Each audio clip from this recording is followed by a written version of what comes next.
Assalamualaikum and a very good morning to all of you. Welcome to Rise and Shine only on 365 News with me Nadia Khan and Zohaib Hassan. कैसे हैं आप लोग? ठीक ठाक हैं, खैरियत से हैं? बकरीद बहुत करीब आ चुकी है और ज़रा सी बात हमने कहीं ना कहीं शो में ज़रा सा वक्त दीजिएगा कि हम बकरीद पे जो हम व्यापारियों को पैसे दे आते हैं ऐसा ना किया करें भाई। थोड़ा सा जो जानवर की जितनी पैसे हैं उतना चार्ज करें आप। ये भी है, ये क्या बात हुई? ये भी है और गैर ज़रूरी ना दें। अच्छा मैं कुछ घरों के कल पास से गुजर रही थी तो मैं देखा एक एक घर के बाहर इतने सारे बकरे, बहुत सारी। क्या ये भी बात करनी है, बिल्कुल ये सारी बातें हमने करनी है। बहुत ज़्यादा भी थे और फिर जब आप इतने आसानी से जो लोग अफोर्ड कर सकते हैं पैसे दे देते हैं तो वो एक रेट ही बन जाता है और वो हर एक से एक्सपेक्ट करते हैं कि भाई ये जो है इनसे ज़्यादा ही पैसे लो, कुछ ज़्यादा अनरीजनेबल हो जाता है जी। अच्छा जी, और ये भी खबर आ रही है, मैं बताया जा रहा है कि मौसम आज से गर्म रहेगा, 26 तारीख तक ये मौसम गर्म रहेगा और अभी ये 3-4 दिन जुम्मे से तो छुट्टियां हो जाएंगी, फिर ये कि मंडियों में बड़ा रश बढ़ जाएगा। तो खैर हमें बात करनी है ये ईद से रिलेटेड बहुत सारी, लेकिन ज़रा खबरें दे देते हैं। 1 से 2 रोज़ में हमला कर सकते हैं, एक बड़ा धचका देना होगा ईरान को। कौन है कह रहा है ये? क्या फर्क पड़ता है? डोनाल्ड ट्रंप कह रहे हैं, रोजाना की बुनियाद पर कह रहे हैं, एक दिन भी नहीं, घंटों में उनके बयान जो है वो चेंज होते हैं। यू टर्न्स की एक नई मिसाल जो है ना, मैं कहती हूँ नया रिकॉर्ड इन्होंने कायम किया है। तो समझ नहीं आती कि कब ये सीरियस हैं, कब ये क्या करने जा रहे हैं और क्या नहीं करेंगे। लेकिन इसराइल वाली बात बता, वो जो उन्होंने की है वो जरा इंपॉर्टेंट ना, कि अगर ईरान के पास हुआ न्यूक्लियर वाली जो बात उन्होंने की है तो इसराइल पे वो एक दिन के अंदर बल्कि 1 मिनट नहीं लगाएगा और इसराइल पर हमला कर देगा। तो इसलिए ईरान को रोकना जरूरी है। तो अभी भी यानी उनको पता नहीं है अब तक किया क्यों नहीं, अब तक हमला किया क्यों किया तो था पे। और इसराइल को सबसे ज्यादा खतरा ही इस खित्ते में यही है कि जी ईरान जो है ये हम पे जो है न्यूक्लियर का वार कर सकते हैं। सालों से, डेकेड से ये जो प्लानिंग चीजें चल रही हैं और उसके बाद फिर ये कि अब ट्रम्प से लोग सवाल कर रहे हैं इनके अपने कि जी जो पिछली दफा आपने हमले किए थे और बंकर बस्टर बॉम्ब्स आपने चलाए थे, मिसाइल्स डाले थे, उसका क्या हुआ? आपने कहा हो गया, अब हम वापस जा रहे हैं, फिर वापस आ जाते हैं। तो आप तब झूठ बोल रहे थे, अगर बोल रहे थे तो अभी भी बोल रहे हैं। क्या क्रेडिबिलिटी आपकी? हाँ, और ईरान ने फिर इसका रद्द-ए-अमल भी दिया। उन्होंने कहा कि हमारी तैयारी बहुत हो चुकी है, हमने ये भुगत चुके हैं हम आपकी जंग के बयानात को भी और जंग को भी भुगत चुके हैं, तो हम उसका फ़ायदा उठाते हुए आपको सरप्राइज़ देंगे। अच्छा, एक और ख़बर यह है कि चाइना का दौरा कर रहे हैं रशिया के पुतिन, और बहुत ही इम्पॉर्टेंट ये दौरा है। अगर जिनको हिस्ट्री का पता है, यूएस और रशिया के मामलात, यूएसएसआर और यूएस के मामला जिस तरह चल रहे हैं, तो ये कोल्ड वॉर एक चल रही है अभी भी रशिया और यूएस के दरमियान। तो जैसे ही डोनाल्ड ट्रंप वापस गए हैं चाइना से तो रशियन प्रेसिडेंट पहुंचे। द टाइमिंग और ये कि चाइना तो सेंटर ऑफ बिल्कुल ऑफ द ग्लोब बना हुआ है कि वहाँ सब दौरे कर रहे हैं और उसके बाद क्या होने वाला है पता नहीं। लेकिन मुझे लग रहा है कि जैसे कोई ब्लॉक्स बड़े स्ट्रॉन्ग बन रहे हैं, अलायंसेस बन रही हैं। अब इसके बाद अच्छा जंग रुक भी जाती है इंशाल्लाह तो still the world will not be the same. Alliances और ब्लॉक्स और दोस्त दुश्मन बदल गए हैं, बिल्कुल ऐसे अलग से नए ग्रुप्स बनेंगे। और वो ये कह रहे हैं कि हम किसी एक मुल्क के खिलाफ या किसी एक मुल्क के लिए मुत्तहिद नहीं हो रहे हैं, हम इस दुनिया के लिए और खित्ते के हम के लिए मुत्तहिद हो रहे हैं। लेकिन देखिए उनको कंसर्न्स थे और वो कंसर्न्स रखते हुए पहुंचे हैं फौरन कि भाई डोनाल्ड ट्रंप से क्या बात हुई आपकी, इस रीजन में क्या कोऑपरेशन आप कर रहे हैं डोनाल्ड ट्रंप के साथ। कोई ऐसी कोऑपरेशन तो नहीं है कि जहां हम मुतासिर हो जाएं। और ये बात सही है कि जाके पूछा होगा क्या बात। हाँ, क्या बात हुई भाई, क्या बात हुई क्योंकि मैं भी ईरान को सपोर्ट कर रहा हूँ, आप भी कर रहे हैं। मेरा क्या रोल है? आपने कोई डील तो नहीं कर लिया? लेकिन वैसे इनके ताल्लुकात कैसे हैं चाइना एंड रशिया? देखिए इनके ताल्लुकात भी अच्छे हैं। यही तो हम बात है, वो जो ब्लॉक्स की आप बात कर रही थी ना, तो इस तरह की खबरें आ रही है ना कि चाइना, रशिया, ईरान, फिर सऊदी अरब से भी हम इससे मुतालिक, तो यही तो नए ब्लॉक्स हैं। पाकिस्तान, तो इस बारे में हमेशा अमेरिका भी रहता है, अपनी नजर रखता है। जैसे होता है ना कि एक नेबर तो नहीं है खैर, लेकिन खिड़की की तरफ से नजर रखते हैं कि भाई क्या चल रहा है वहां पर। तो इसी तरह यूएस भी नजर रखता है और रशिया भी नजर रखता है, क्योंकि रशिया को निकाल चुके हैं यूएसएसआर को। और ये फोन पे भी बात हो सकती थी, वैसे फोन पे हो सकती थी बात, लेकिन आना दौरा करना एक स्टेटमेंट है बाकी मुल्कों के लिए जी। और अफगानिस्तान का मामला और सारी चीजें। अच्छा, फिर एक और खबर आपको दें, कोयटा गैरिजन का दौरा किया है फील्ड मार्शल सईद आसिम मुनीर ने और उन्होंने कहा है कि प्रॉक्सीज और मनफी प्रोपेगेंडा के जरिए मुल्क की तरक्की को नहीं रोका जा सकता। जो भी ये कोशिश कर रहा है वो नाकाम होगा। अफसरान और जवानों की पेशावराना सलाहियत, उनकी महारत की तारीफ़ की है और बलूचिस्तान में जो गवर्नमेंट की तरफ से लोगों की वेलफेयर के लिए जो इक़दाम किए जा रहे हैं और आवाम को रिलीफ देने के लिए जो इक़दाम किए जा रहे हैं उसकी भी उन्होंने तारीफ़ की है। तो ये भी बड़ा अहम फील्ड मार्शल का ये दौरा था कोयटा गैरिजन का। आपको पता है कि बलूचिस्तान की सूरत हाल क्या चल रही है। तो ये सारे मामलात। और हमने क्या बताना था जनाब, हाँ एक और चीज़ बतानी थी जल्दी से। नॉर्वे में ओस्लो में नरेंद्र मोदी और नॉर्वे के वजीर आजम की मुलाकात हुई और उसका प्रेस ब्रीफिंग हुई, तो नॉर्वे की सहाफ़ी खड़ी हो बताए ना क्या हुआ वो। देखिए बस वो कुछ पूछ रही थी और वो कुछ जवाब नहीं दे पाए, हाँ। As usual. उन्होंने कहा कि देखें नंबर 1 है हम, नॉर्वे नंबर 1 है आज़ादी सहाफ़त में, और आप हैं 157वें नंबर पर भारत। तो उन्होंने कहा जरा आज़ाद मीडिया कभी सामना करे ना, हमारे सवालों के जवाब दें। तो मोदी साहब तो निकल लिए वहाँ से, फिर लिफ्ट की तरफ गई वो, लिफ्ट की तरफ भी उन्होंने बस जल्दी से उनको अवॉइड करते हुए निकल गए। तो खैर उनके कंसर्न ये थे कि अगर हम आपसे आप कोऑपरेशन हमसे मांग रहे हैं तो हमें पता होना चाहिए कि आप 157 नंबर पर हैं आज़ादी सहाफ़त में, ह्यूमन राइट्स के वहाँ वायलेशंस हो रही है, तो हम कैसे, नॉर्वे कैसे कोऑपरेट करे आपके साथ। तो कहीं जाना ही नहीं चाहिए वैसे तो, किसी को जर्नलिस्ट को बुलाएं नहीं, क्योंकि किसी सवाल का जवाब मोदी के पास है नहीं। और इनके अपने मुल्क के जो लोग हैं और बड़े वेल नोन इन्फ्लुएंसर्स जो हैं, अब वीडियोस बना के इनका मजाक उड़ा रहे हैं और बता रहे हैं कि धुरंधर 2 में ये एक एड फिल्म है, ये जो है मोदी के लिए एक नैरेटिव भी नहीं है, इट्स एन एड फिल्म।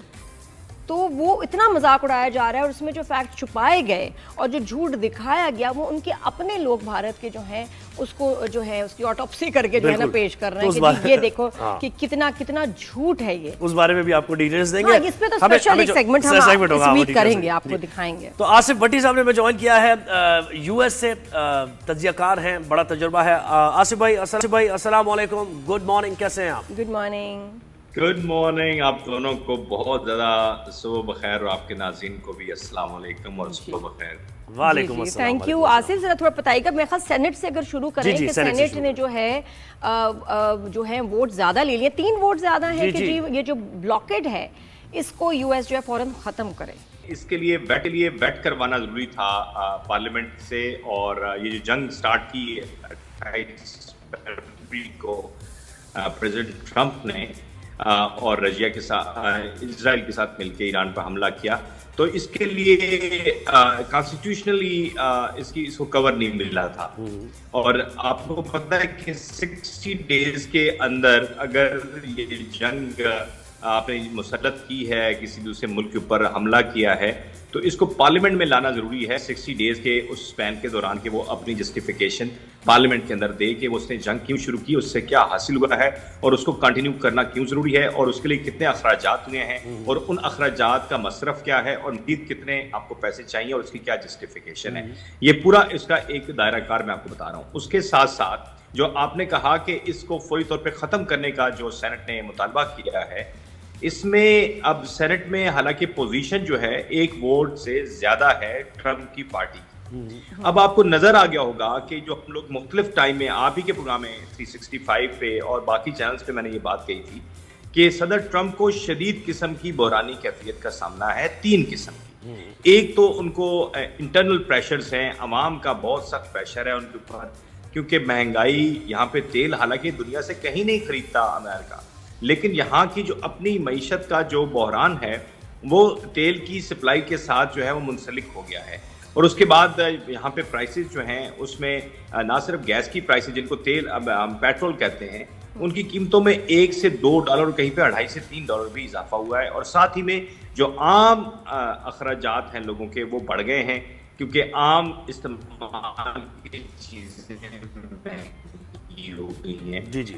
एक तो ये प्रेशर है, दूसरा प्रेशर है पॉलिटिकल प्रेशर। ये सबसे ज्यादा सिग्निफिकेंट है क्योंकि नवंबर में यहाँ पर मिड टर्म होने जा रहे हैं और अब तक इतलात लोग जिनके पास टिकट थे वो भी इस वक्त इलेक्शन लड़ने के मूड में नजर नहीं आ रहे। जैसे पाकिस्तान में होता था कि जमाने में, आपको याद होगा कि जिस पार्टी को हटाया जाता था उसके बाद उसी पार्टी ने विक्ट्री स्टैंड पे आना होता था, तो पहले वाली पार्टी के लोग जो है वो अपनी वफादारियां बदल के नई वाली पार्टी में चले जाते थे या जीतने वाली पार्टी के साथ चले जाते थे। यहाँ पे भी इस वक्त सूरत हाल इस तरह की डेवलप हो रही है और सदर ट्रंप को इस वक्त जो कि पार्लियामेंट में उनको एक फखरिया तौर पे वो कहते थे, जैसे हमारे यहाँ एक साबिक वज़ीर आज़म कहते थे 2/3 मेजॉरिटी है मेरे पास, तो इसी तरह की सूरत हाल थी सदर ट्रंप के पास कि वो सेनेट में और कांग्रेस दोनों में अक्सरियत का दावा करते थे। लेकिन जूं इलेक्शन करीब आ रहे हैं, खास तौर पर तनाजुर देखिएगा, बड़ा इंपॉर्टेंट है, ईरान की जो जंग उसने इतना इम्पैक्ट किया है यहाँ की पॉलिटिकल अरीना को कि तमाम सूरत हाल नजर आ रही है और उनकी अपनी पार्टी के लोग, इवन कई गवर्नर्स जो हैं जो कि बहुत करीबी दोस्त समझे जाते थे सदर ट्रंप के, उन्होंने हेट कर दिया अपने आप को इसी तरह से जो पार्लियामेंट की जो बालादस्ती है उसके ऊपर भी क्वेश्चन आने लगे थे कि क्या पार्लियामेंट इस पे सवाल खड़ा करेगी कि ईरान पे हमला आपने क्यों किया, उसकी जस्टिफिकेशन क्या। तो यही कुछ नजर आया जिसका सवाल आपने मुझसे किया। और अभी होने ये चाहता है कि सेनेट के इलेक्शन होने हैं नवंबर में, पूरी सेनेट नहीं आएगी, और इसी तरह से 400 से ज्यादा जो नशिस्तें हैं कांग्रेस की उसके इंतखाबात होने हैं। तो ये बिल्कुल सूरत हाल बदलती हुई दिखाई दे रही है। और ये भी अभी है ना कि पार्लियामेंट में ये कब जाएगा, पार्लियामेंट में जाएगा, और मुझे वैसे लेकिन ये जो 3 सिर्फ वोट्स का डिफरेंस है ना, that's not a good sign कि कितनी फिर भी मेजॉरिटी जो है उसको फेवर भी कर रही है। तो ये 47 जो लोग हैं जो उसको फेवर कर रहे हैं ब्लॉकेट को, ये भी कितने खतरनाक बात है। और फिर पार्लियामेंट में तो जहां उनके ज्यादा लोग बैठे हैं, कैसे मेजॉरिटी जो है ईरान के फेवर में बात करेगी, कैसे होगा कि ब्लॉकेट खत्म होगा। इसकी मैं वजह बताता हूँ। उसकी वजह यह है कि सदर ट्रंप की जो पार्टी है उसने मेजॉरिटी हासिल की थी पार्लियामेंट में, और दोनों ऐवान सेनेट में और कांग्रेस दोनों में उनकी अक्सरियत थी। लेकिन हुआ ये है कि जब से ये इंटरनेशनल, क्योंकि सदर ट्रंप का ये कहना था कि वो दुनिया में जंगें रुकवाने के लिए आए हैं और वो कोशिश करेंगे कि जहाँ पे जंगें हो रही हैं वो रुकें। और फिर वो, आपको पता है कि पाकिस्तान के ताकतवरों ने यह भी ऐलान किया था कि इनको नोबेल पीस प्राइज भी दिया जाए। उसके साथ ही उन्होंने जंग शुरू कर दी। उस जंग का जो इम्पैक्ट है, एक तो ये समझ नहीं आई कि जंग क्यों शुरू की। ठीक है, आपने कहा कि जी वहां पे रिजीम तब्दील करना है, हमने वहां पे हमने वो जो वहां पे एटॉमिक एनर्जी का जो प्लान है उसको हमने खत्म करना है, और ईरान है वो उसकी सारी हैयत को बदलना है और अवाम को एम्पावर करना है। लेकिन उन तीनों में से कोई एक भी अचीव नहीं हुआ आपसे। तो अब पार्लियामेंट ने ये सवाल उठा दिया है, चूंकि मैंने आपको कहा कि 60 डेज सही होते हैं अगर आप कोई इंटरनेशनल इस किस्म का एक्ट करते हैं, तो पार्लियामेंट में आपको जस्टिफिकेशन प्रेसिडेंट को देनी होती है। तो आपकी बात दुरुस्त है कि बड़ी थिन अभी तक उनके पास विक्ट्री स्टैंड पे लोग आए हैं, थिन मेजॉरिटी है उसकी। लेकिन अब ये बात समझने की कोशिश करें कि मेजॉरिटी से चीजें मिनॉरिटी की तरफ चली गई है। ये बात बिल्कुल जो है पब्लिक परसेप्शन भी बदल रहा है। आप सही कह रहे हैं, उनकी अपनी जमात के लोग उनसे तंग आ चुके हैं। सही कह रहे हैं, सही कह रहे हैं। और देखिए ना, at the end of the day उन्होंने नेक्स्ट इलेक्शन में वो चाहते हैं उनकी पार्टी जीते, नॉट ओनली ट्रम्प, बल्कि Trump I think not at all, but party तो उनकी जीते, तो वो चांस कम हो रहा है। रिपब्लिकन बिल्कुल ऐसे ही है। रिपब्लिकन्स को जीतने के लिए फिर तो नैरेटिव कुछ और बनाना पड़ेगा ना, वो परसेप्शन लोगों का चेंज करना पड़ेगा कि हम ये नहीं चाहते थे या डोनाल्ड ट्रम्प पे वो सारी चीज। अच्छा, एक और चीज मुझे बताएं आसिफ, ये जो रशिया के जो व्लादिमीर पुतिन का जो दौरा है चाइना का, इसकी अहमियत क्या है इस तनाजुर में कि अभी अभी डोनाल्ड ट्रंप होके गए वहां से? सदर ट्रंप के दौरे चाइना के ऊपर बहुत कुछ लिखा जा चुका है। यहाँ अमेरिकी अखबारात में, अमेरिका के टेलीविजन में बहुत ज्यादा तनकीद तो उस तरह से नहीं की है जैसे हमारे यहाँ हम कहते हैं कि नाकाम हो गया दौरा और ये हो गया और वो गया। लेकिन सिग्निफिकेंटली इस चीज पे क्वेश्चन किया गया है कि जो बॉडी लैंग्वेज थी वो क्या कहती थी सदर ट्रंप की वहां पे, क्यों अपने कंधे जो है झुका के चल रहे थे और किस तरह से वो काफी लंबी वॉक करके गाड़ी से उतर के और शी जिनपिंग से मिलने गए। और फिर जो मजमूई तौर पे इसका रिजल्ट आया है उसमें सदर ट्रंप के पास कहने को उस तरह का कोई बात नहीं है कि वो ये कहें कि मैंने ये हासिल करके, मैं चंद एक मुआहदों की बात हुई है जो बिलियन ऑफ डॉलर्स के हैं, लेकिन वो कब होंगे कैसे होंगे उसकी कोई नोक पलक संवरने के हवाले से या संवारने के हवाले से बात नहीं हुई है। इसी तरह से आप ये बात समझिएगा कि अभी पूरा खित्ते की सूरत हाल नहीं, पूरी दुनिया के डायनामिक्स बदल रहे हैं। पूरी दुनिया की सियासी जो नई पेशबंदियां हैं और ग्रुप बंदियां वो जी। अच्छा, एक तो एक था डोनाल्ड ट्रंप को वो सबसे ज्यादा बोरियत हुई है जब उनको दरख्त दिखाए गए हैं, वो जब बाग में लेके गए हैं उनको वो बड़ा ही बोरियत हुई, वो लग रहा था बहुत बोर हो रहे हैं। और पूछा भी उन्होंने कि जी इससे पहले आपने दरख्त किसी को दिखाए हैं और ये इतनी देर दिखाए हैं, तो वो लग रहा था पार्ट में काफी बोर हो गए। वो ग्रीन एनर्जी के खिलाफ है और उनको समझ नहीं आ रही कि इसमें क्या हिडन मैसेज है चाइनीज, उन्होंने कहा कि ग्रीन एनर्जी के खिलाफ है, बताना क्या चाह रहे हैं वो मुझे सिर्फ थोड़ा सा ये भी बताया कि मतलब वो क्यों ट्रंप परेशान है कि ये उनको क्या मैसेज देना चाह रहे हैं, बाग दिखाया दरख्त दिखाए, इसके पीछे क्या मैसेज है? इसको अगर एक लफ्ज एक जुमले में कहूं कि सब्ज बाग दिखाई हैं। सही, very well said, very well said. ठीक है, बिल्कुल। और फिर आप इस मजबूरी सूरत हाल को, जिसका मैं आपको थोड़ा वजाहत करना चाह रहा हूँ आपके नाज़रीन के लिए, कि ये जो चाइना और ईरान और फिर रशिया, ये जो ट्रायंगल है, इसको थोड़ा समझने की कोशिश करें। और हमने इसमें आपके प्रोग्राम में एक दफ़ा मैं कह भी गया था कि ईरान ने जो सेकंड टाइम मुज़ाकरात से इनकार किया, यानी दूसरी दफ़ा सिटिंग नहीं होने दी और यहाँ से जेडी वैंस और बाकी लोग ऑलमोस्ट तैयारे में बैठ गए थे, तो उनको मंसूख करना पड़ा, सदर ट्रंप को ऑर्डर्स देके उनको रोकना पड़ा।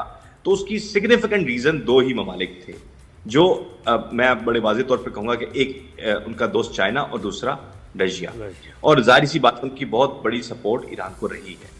अब इस सारे सिनारियो के अंदर अभी चूंकि अमेरिका फंसा हुआ है, और मुझे किसी ने सवाल किया था एक इंटरनेशनल इदारे ने कि क्या इस सूरत हाल में चाइना चाहेगा कि ये डी एस्केलेशन हो जाए और जी जी बिल्कुल बिल्कुल जी, थैंक यू, बहुत शुक्रिया आपसे। थोड़ा सा जरा राब्ते का भी, नेट का भी इशू रहा है, तो ये सारी बातें बड़ी वैसे इंपॉर्टेंट बात बता रहे थे और बहुत अच्छी बातें हो रही थी, बस थोड़ा सा जरा। चल एक ब्रेक लेते हैं, ब्रेक के बाद वापस आते हैं, कहीं जाएगा नहीं। Keep watching, good morning.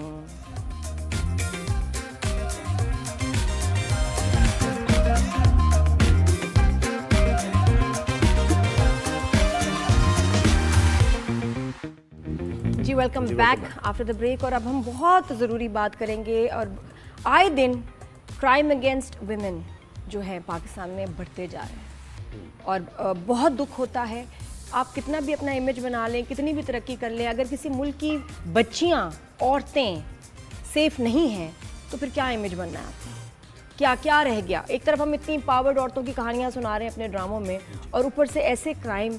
Suhaib, बिल्कुल ऐसे ही है, लम्हा फिक्रिया है ये। आप कानूनसाजी होती है, रेप के खिलाफ कवानीन बन रहे हैं, विमेन राइट्स के लिए उनको सेफ गार्ड करने के कवानीन बन रहे हैं, लेकिन दूसरी तरफ पिक्चर कुछ और नज़र आ रही है। हम शहरों की बात भी करते हैं, वहाँ भी डोमेस्टिक वायलेंस होता है, सब चीज़ होती है, लेकिन ये जो जराइम हम रिपोर्ट कर रहे हैं, कल भी हमने इस तरह का एक बड़ा ही, यानी ऐसे घोटकी में लड़की के साथ मुबैना ज्यादती की गई। अब उसका अहवाल आप सुने जो वो लड़की बता रही है, यानी इंसान कानों को हाथ पकड़ ले, बद्दुआ देख क्या करे कि ये होता रहा। मतलब और हम कोई बोल देखने हम वाला बयान नहीं कर सकते, आप सुन नहीं पाएंगे, लेकिन इन माँ बाप ने अपने सामने, लेकिन इसको जरा सा हज़फ करके हम हज़फ करके बताते हैं। सक्खर प्रेस क्लब में लड़की ने बताया, वो अपनी वालदा और वालिद के साथ कर वहां पर पहुंची। अब जैसे पहुंची होंगी वो भी एक कहानी अलग होगी, इतनी मुश्किल से हिम्मत करके पहुंची। वो ये बता रही है कि घोटकी आदिलपुर गांव है, आदिलपुर है, घोटकी आदिलपुर उसका गांव है, वजीर चाचड़। वहां पर वडेरे ने लड़की को किडनैप किया, अपने साथ ले गए, इज्तिमाई ज्यादती का निशाना बनाया और वालिद के सामने उससे ज्यादती की। और जरा सुने आप वो क्या यानी शराब के गिलास आपस में टकराते रहे और जिनसी ज्यादती करते रहे।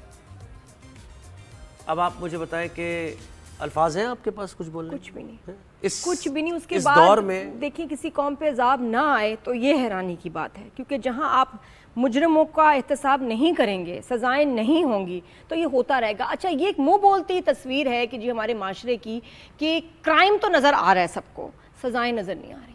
तो इसलिए जब कोई शख्स गुनाह करता है तो उसको पता है कि मैंने बच जाना है, मेरा कोई कुछ नहीं बिगाड़ सकता, I am above the law. और इसीलिए ये इतने खुले आम जो हैं ऐसे क्राइम्स हो रहे हैं, क्योंकि डर खत्म हो गया है। रूल ऑफ लॉ प्रिवेल करे अगर, तो बिल्कुल ये सही कह रही है, डेटरेंस होता है। और देखें मुद्दई कौन है, मुद्दई मैं कहता हूं स्टेट को होना चाहिए ना, स्टेट इतनी पावरफुल होनी चाहिए। बिल्कुल बिल्कुल बिल्कुल ऐसे स्टेट को पावरफुल होना चाहिए कि अगर कोई सुनवाई नहीं है, दादरसी नहीं है, अब वालिद वालदा अगर कोई प्रेशर की वजह से पीछे हट गए और यकीनन उनको थ्रेटनिंग कॉल्स आ रही होंगी, तुम्हारी जान, तुम्हें मार देंगे, ये जो बचा कुछ है ये भी लूट लेंगे, तो इस कौन खड़ा होगा? असल में ना माफिया खत्म होनी जरूरी है। ये जो है ना कि जी माफ कर दिया, छोड़ दिया, कौन दिल से माफ करता है? बिल्कुल। तो अच्छा, ये माफी ना होना, क्राइम हुआ है, स्टेट ने सजा देनी है आपको, कोई माफ नहीं कर सकता जी, तो कितना बेहतर। अच्छा, ये भी हुआ वाकया। और अब जरा सुन लें मीरपुर खास में क्या हुआ। मीरपुर खास में रिपोर्टेडली ये बात सामने आई है कि पसंद की शादी करने पर मुखालिफिन ने लड़के की रिश्तेदार 3 लड़कियों को अगवा कर लिया। यानी जुर्म यह है कि पसंद की शादी की, और क्यों की, तो हम लड़के की 3 रिश्तेदार लड़कियों को उठा लेते हैं। ये है रिवेंज, इस तरह रिवेंज लेंगे हम। ये आपकी गैरत है और ये इज्जत है कि आप लड़कियों को उठा लेंगे। खैर हुआ ये कि कार्रवाई की पुलिस ने, और यहाँ जो मीरपुर खास में जो वाक़या हुआ उसमें 3 लड़कियों को बाजियाब भी करा लिया गया। ये बहुत अच्छी खबर है, शुक्र। तो ये सारी चीज़ें हैं। और वो केस का भी एक सना मर्डर केस का भी, सना यूसुफ का, वो तो खैर फैसला आ गया, और ये भी खुशाइन बात है। बहुत ही एक अच्छी डेवलपमेंट है कि फाइनली जो है सज़ा सुना दी गई है इस शैतान को, कि जी, और सज़ा भी बिल्कुल ठीक कि जी आप इसको एग्जीक्यूट कर दें, मार दें इसको, सज़ाए मौत। फाइनली एक लड़की की जान लेने पे कातिल को सजाए मौत सुना दी जी। गई। नूर मुकद्दम के केस अभी तक नहीं हुआ, वो चल ही रहा है ना, वो एस्केप बिल्कुल करने की कोशिशें हो रही हैं लेकिन और ये वो कामयाब भी होती कि चली फाइनली जा रही किसी को तो सजा सुनाई है, कोई तो एग्जाम्पल बनेगी, किसी का तो आप नाम ले सकते हैं, आह जी उसने जान ली थी बच्ची की, देखो सजा हुई। है। जी, तो खैर हम सना यूसुफ के केस की बाद में बात करेंगे, लेकिन जरा घोटकी और मीरपुर खास के केसेस की बात करते हैं। सुखदेव असरदार से में ज्वाइन किया है, जो कि तर्जुमान है सिंध हुकूमत के। बहुत शुक्रिया वक्त दिया आपने, लेकिन कल भी एक ऐसा वाकया हमने अपने इस शो पर बताया बहुत और वो बढ़ भी गए, अलार्म बढ़ है गए। कि जहां 150 से ज्यादा घरों को जला दिया गया, कि पसंद की शादी कर ली थी। ये घोटकी का वाकया क्या हुआ है, आपने इस पे आए दिन ये हो रहा है, जी। इतना बढ़ गया है। Thank you for having me on your show and thank you for bringing up all these core issues of our society, जो कि हमारी सोसाइटी में थोड़ी सी करेक्शन चलता करूँ। 121-120 घर नहीं थे, घर जो थे वहाँ पे जाके बाद में देवा अराउंड 50, जिनका सर्वे गवर्नमेंट ने करवे, फैमिलीज वो अराउंड 120 एंड ये जगह क्या की वाली बात पर आ जाते हैं। नहीं सुखदेव साहब जो दोबारा बताइएगा, समझ नहीं आई, थोड़ा सा जी। क्लैरिटी नहीं थी, प्लीज दोबारा बताइएगा। आपने जैकब बात के हवाले से बात की ना कि जो घर थे 121 घर, तो जी, जी। थोड़ा मैं नंबर कि वो अराउंड 50 घर थे जिनको टेम्परेरी रिलीफ हमने दी है, परमानेंट सर्वे भी करवा लिया, परमानेंट घर भी हम उनको बनवा के दे रहे हैं। मैं सिर्फ नंबर करेक्ट करता हूँ जैकब बात के हवाले से।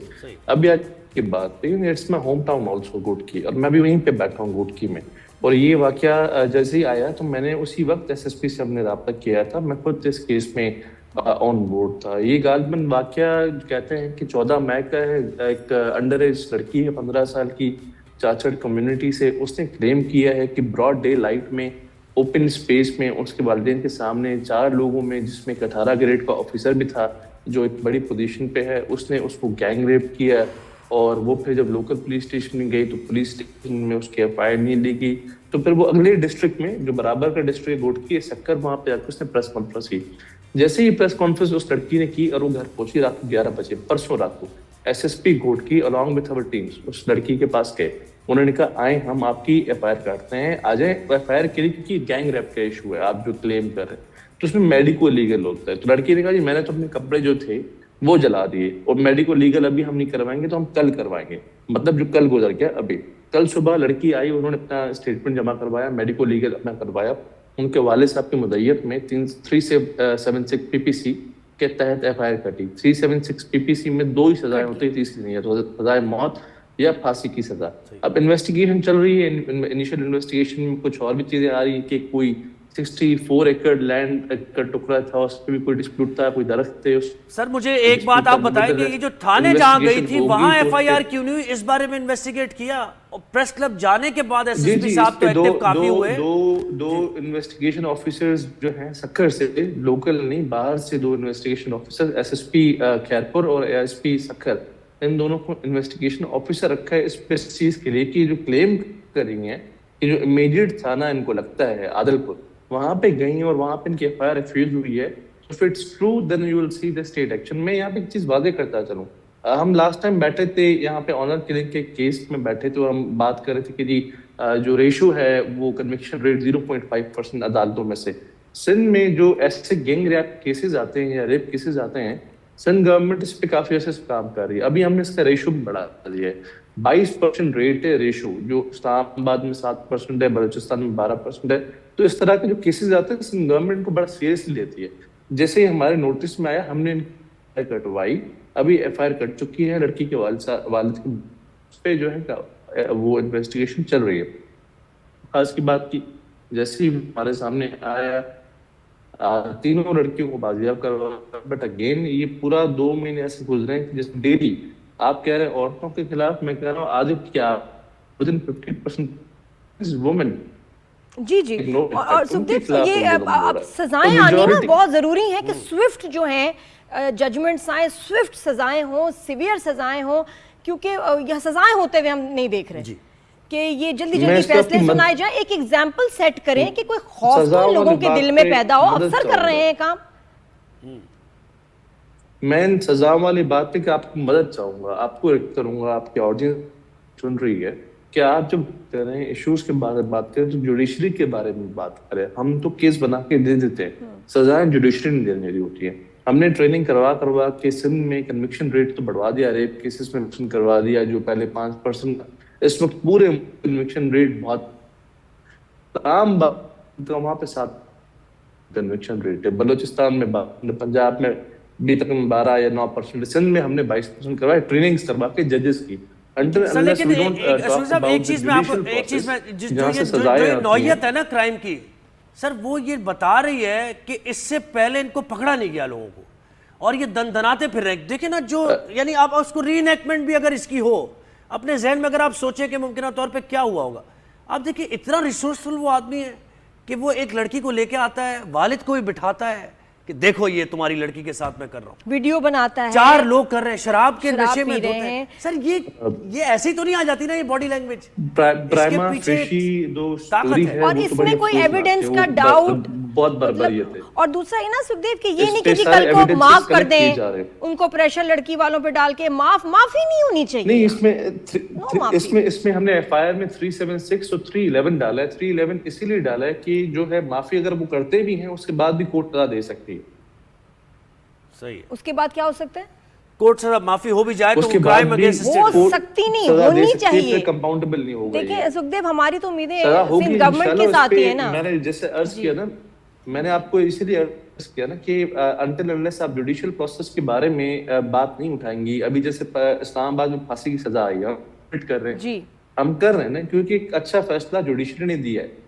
अगर कहीं पे हमारा जुडिशियल प्रोसेस स्लो है, रेप के केसेस में कन्विक्शन स्लो हैं, अगर वो केसेस स्लो चल रहे हैं, रेप के केसेस में फैसले आने में 5-5 साल लग रहे हैं, तो लेट्स आल्सो टॉक बस अब देखिए हमारी उम्मीद बिल्कुल यही है। और हम एक ये भी गुजारिश करेंगे कि आप सिंध गवर्नमेंट इन मामलों को टेकअप करें खुद, अगर वालिद या मुद्दई पीछे हट भी जाते हैं इस तरह के मामलों में। और ये आप ही को बिल पास करवा सकते हैं कि जी फैसला लिया जाएगा बस इतने टाइम में, जो मर्जी हो।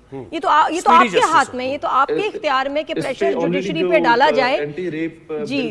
एंटी रेप बिल बना हुआ है, इसमें यही है कि you have to conduct and complete these trials within few months. But अब मैं इस पे क्या बोलूंगा, ज्यादा मैं अदालत इसको होना चाहिए। बहुत शुक्रिया, थैंक यू, आपने वक्त दिया। देखिए अब इसमें ना बाकी सही भी सही कह रहे हैं कि सबका पार्ट है, वो इन्वेस्टिगेशन करवा रहे हैं, ठीक है जी। हमारा मीडिया का काम है कि जी प्रेशर रखें, इस पे बार बार बात करें ताकि जुडिशरी और ये सब जो है ना अपना अपना काम with in due period of time करें, जल्दी करें, स्विफ्टली करें। सजा कुछ ना, ये लटकाना बड़ा जरूरी हो गया है, ये फांसियां होनी जो है ना ये बड़ी जरूरी हो गई हैं, क्योंकि लोगों में डर खत्म हो गया। खुदा का खौफ तो है ही नहीं, एक ब्रेक लेते हैं, ब्रेक के बाद लेकिन सजा का भी जो डर है ना यहाँ, वो भी खत्म हो गया। एक ब्रेक के बाद वापस आते हैं। Welcome back after the break. Good morning everyone. और एक बहुत अच्छा फैसला जिसको सुन के पाकिस्तान में बहुत रिलीफ, खुशी है। पूरी दुनिया में जब भी किसी बच्ची, किसी लड़की के अगेंस्ट ख़ास तौर पे क्राइम होता है, किसी बच्चे के अगेंस्ट क्राइम होता है, तो बड़ी सीरियस बात होती है और सबको चाहिए होता है स्विफ्ट जजमेंट आए और हार्श जजमेंट आए। और सज़ा बहुत केसेस में नहीं होती, लेकिन थैंक गॉड सना यूसुफ के केस में सज़ा हुई है और सज़ाए मौत हुई है कातिल को। सबकी नज़रें जुडिशियल सिस्टम पर ही होती है। जब कोई ज़्यादती होती है तो लोग देख रहे होते हैं कि अब देखें पुलिस क्या करती है और ये देखें कि अदालत क्या करती है। तो खैर टिकटॉकर सना यूसुफ के कातिल को सज़ाए मौत दे दी गई है, 21 साल कैद और इसके साथ साथ 25 लाख रुपए जुर्माने की भी सजा दी गई है। एडिशनल सेशन जज इस्लामाबाद अफजल मजूका ने सना यूसुफ कत्ल केस का तहरीरी फैसला जारी किया है। सना यूसुफ को 2 जून 2025 को इस्लामाबाद में उनके घर में घुसकर कत्ल किया गया और वो सारा हमने रिपोर्ट भी किया, कैसे वो मामला हुआ, किस तरीके से वो लड़का इस्लामाबाद आया। अब तो वो डिनाई कर रहा है, रिजेक्शन का केस था कि रिपीटेड रिजेक्शन थी और उस पे जो है उसने जिस तरह ये रिएक्ट किया, पहले मान गया। जो इसमें स्ट्रेंज बात है ना सुहेब के, पहले कातिल ने सब मान लिया, इतना एविडेंस था। उसके बाद अभी ये जजमेंट आने से पहले वो मुकर गया और उसने कहा नहीं ऐसा तो कुछ हुआ ही नहीं, मुझसे तो ज़बरदस्ती जो है इकरार करवाया गया है, मैं तो अपनी वहाँ था ही नहीं, मैंने किया ही नहीं, ऑल दैट। बिल्कुल ऐसे ही। और उनके वालिद ने भी ये कहा सना यूसुफ के कि मैं माफ़ नहीं करूँगा, जितनी भी मुझसे माफ़ी मांग ली जाए, मैं अपनी बेटी के कातिल को माफ़ नहीं करूँगा, इसको सज़ा मिलनी चाहिए।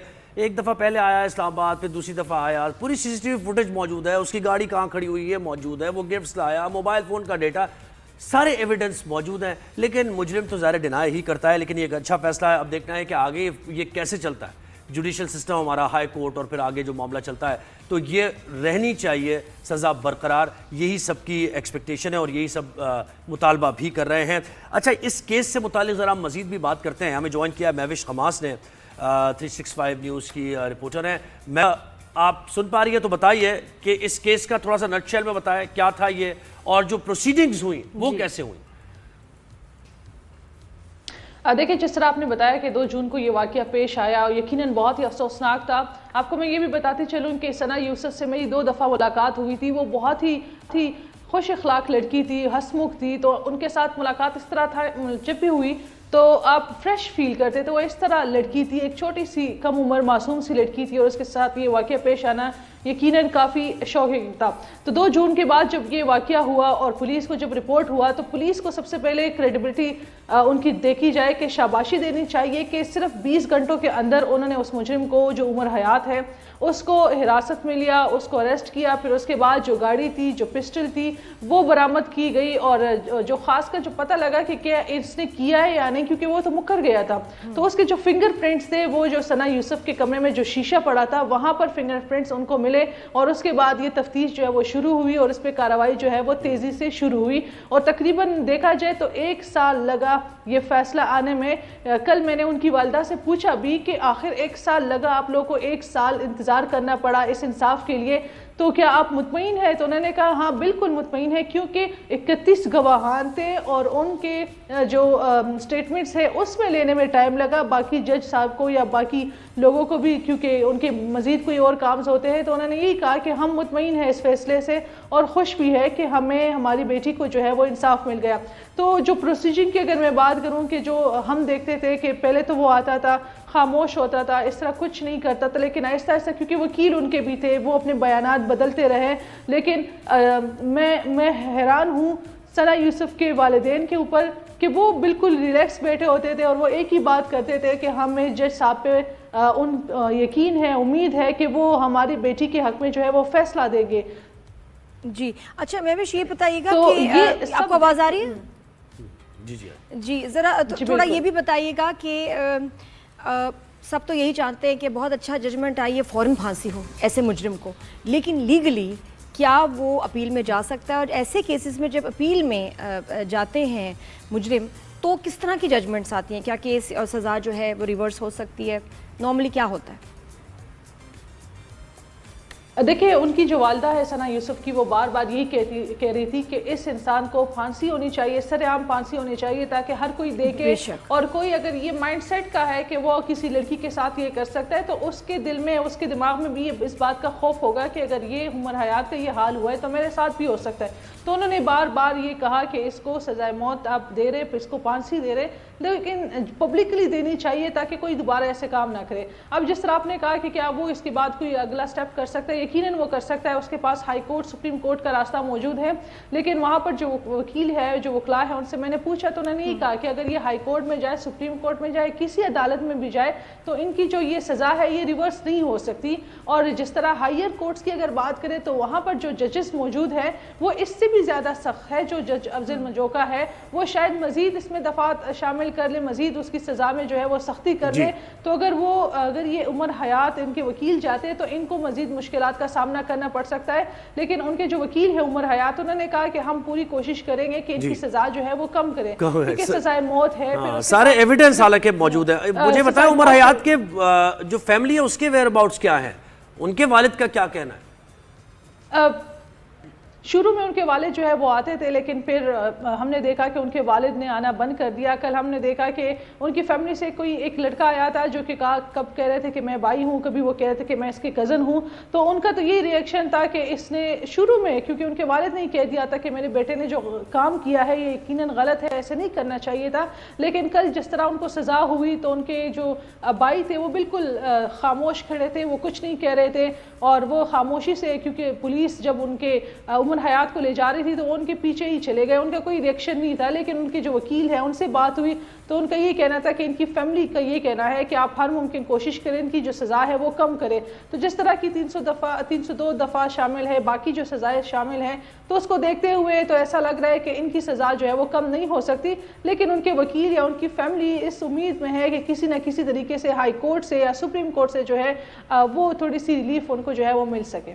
अच्छा, तो ये इसमें कितना टाइम पीरियड लगता है एक्चुअली सजाएं, हाँ जी, एग्जीक्यूशन में सजाएं मौत को जो एग्जीक्यूट करने में। दूसरा ये कि एग्जीक्यूशंस के अब तो डिफरेंट फॉर्म्स भी, इलेक्ट्रिक चेयर भी है जी, लीथल इंजेक्शन भी। हमारे अभी भी बहुत कम वैसे सजाएं मौत होती हैं, लेकिन ये कि अभी भी फांसी ही से जो है सजाएं मौत होती है।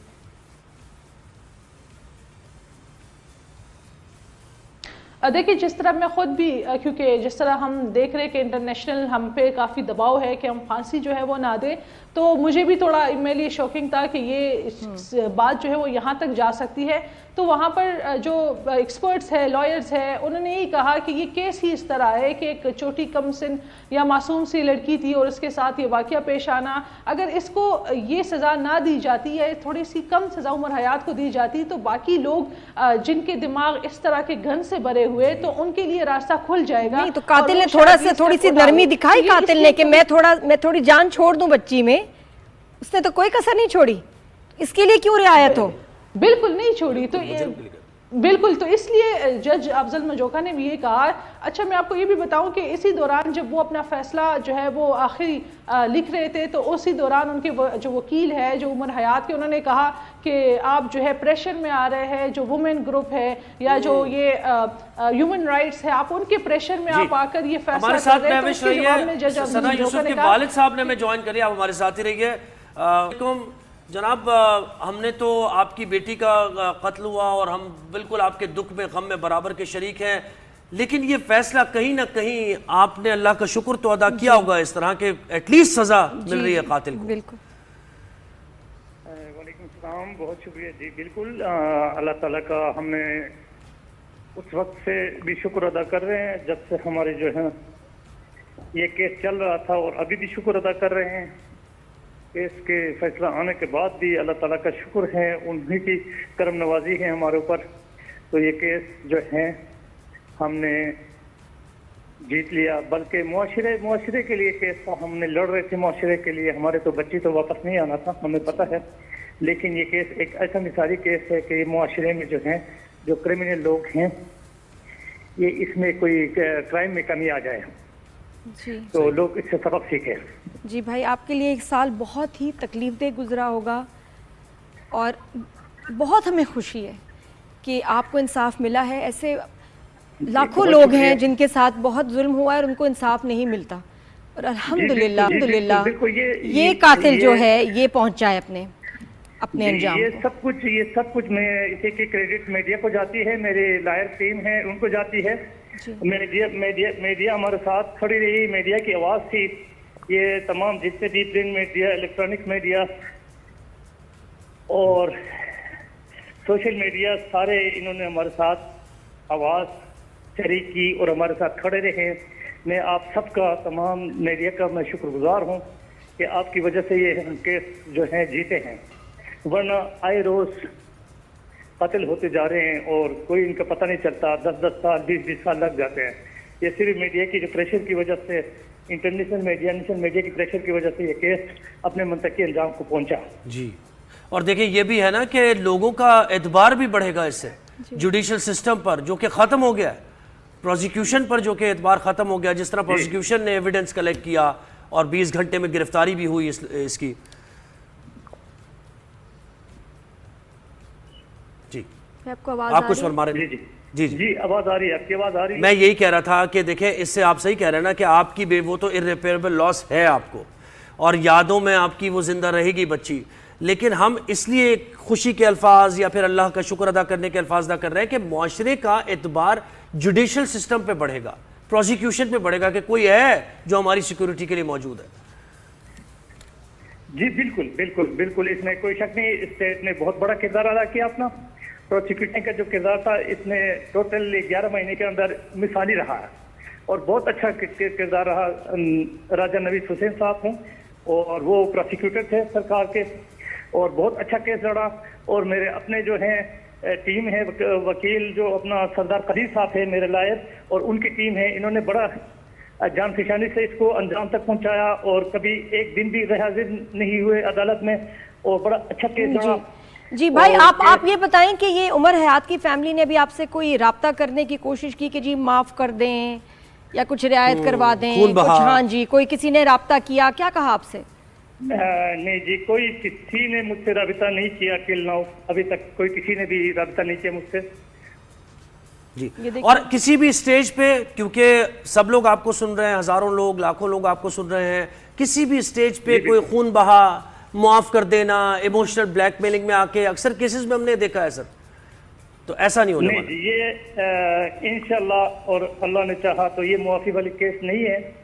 और मैं खुद भी सोशल वर्कर हूँ और राइट एक्टिविस्ट हूँ, और मेरे अपने जो अगर कोई एक्सीडेंटेड केस अगर होता तो मेरे फैमिली भी पूरी चली जाती, तो मेरे कोई वो नहीं था, मैं मुआफ कर सकता था। ये केस जो है ये मुआशरे के लिए है, मैं लड़ रहा हूँ।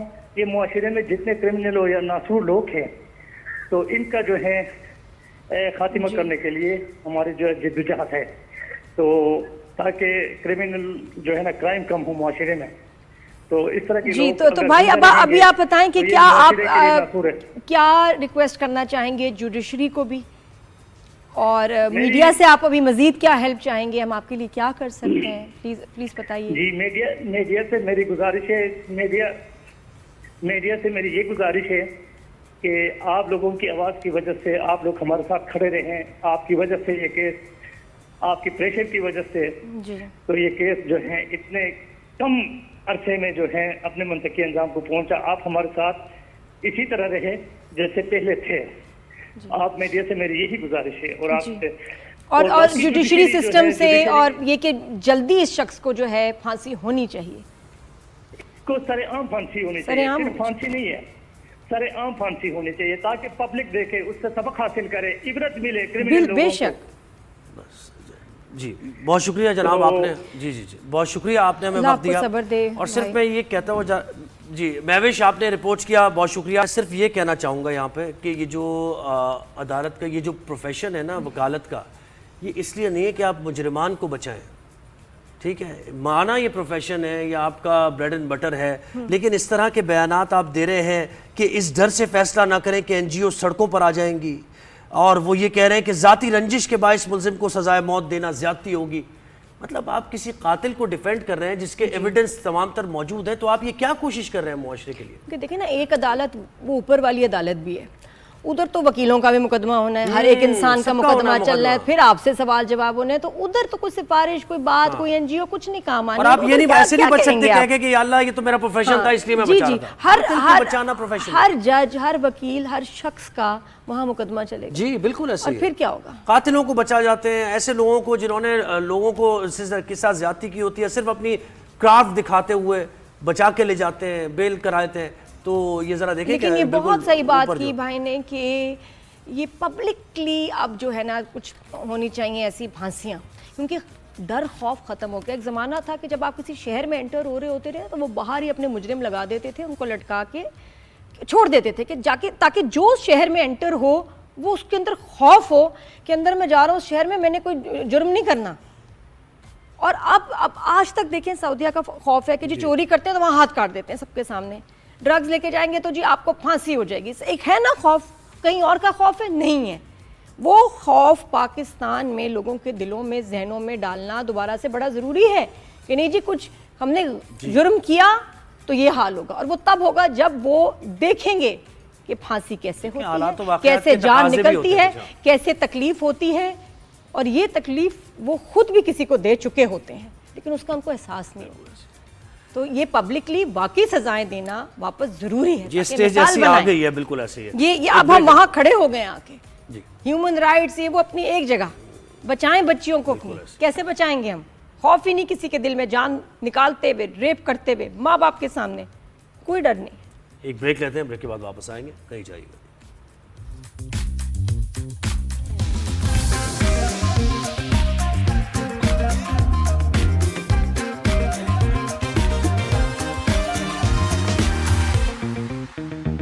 वेलकम बैक जी।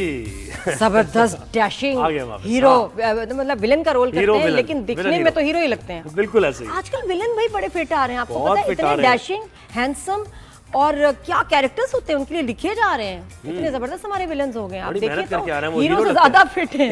हीरो से ज्यादा फिट है, आपने बिल्कुल सही कहा। और बड़े कम अरसे में जो है अपना नाम भी बना लिया उन्होंने। और एस्टेब्लिश किया अपने आप को एज एन एक्टर, न सिर्फ ड्रामों में बल्कि मूवीज में भी, और मुझे तो लगता है कि मूवीज ही के लिए बने हैं, है ना, ऐसे ही है ना।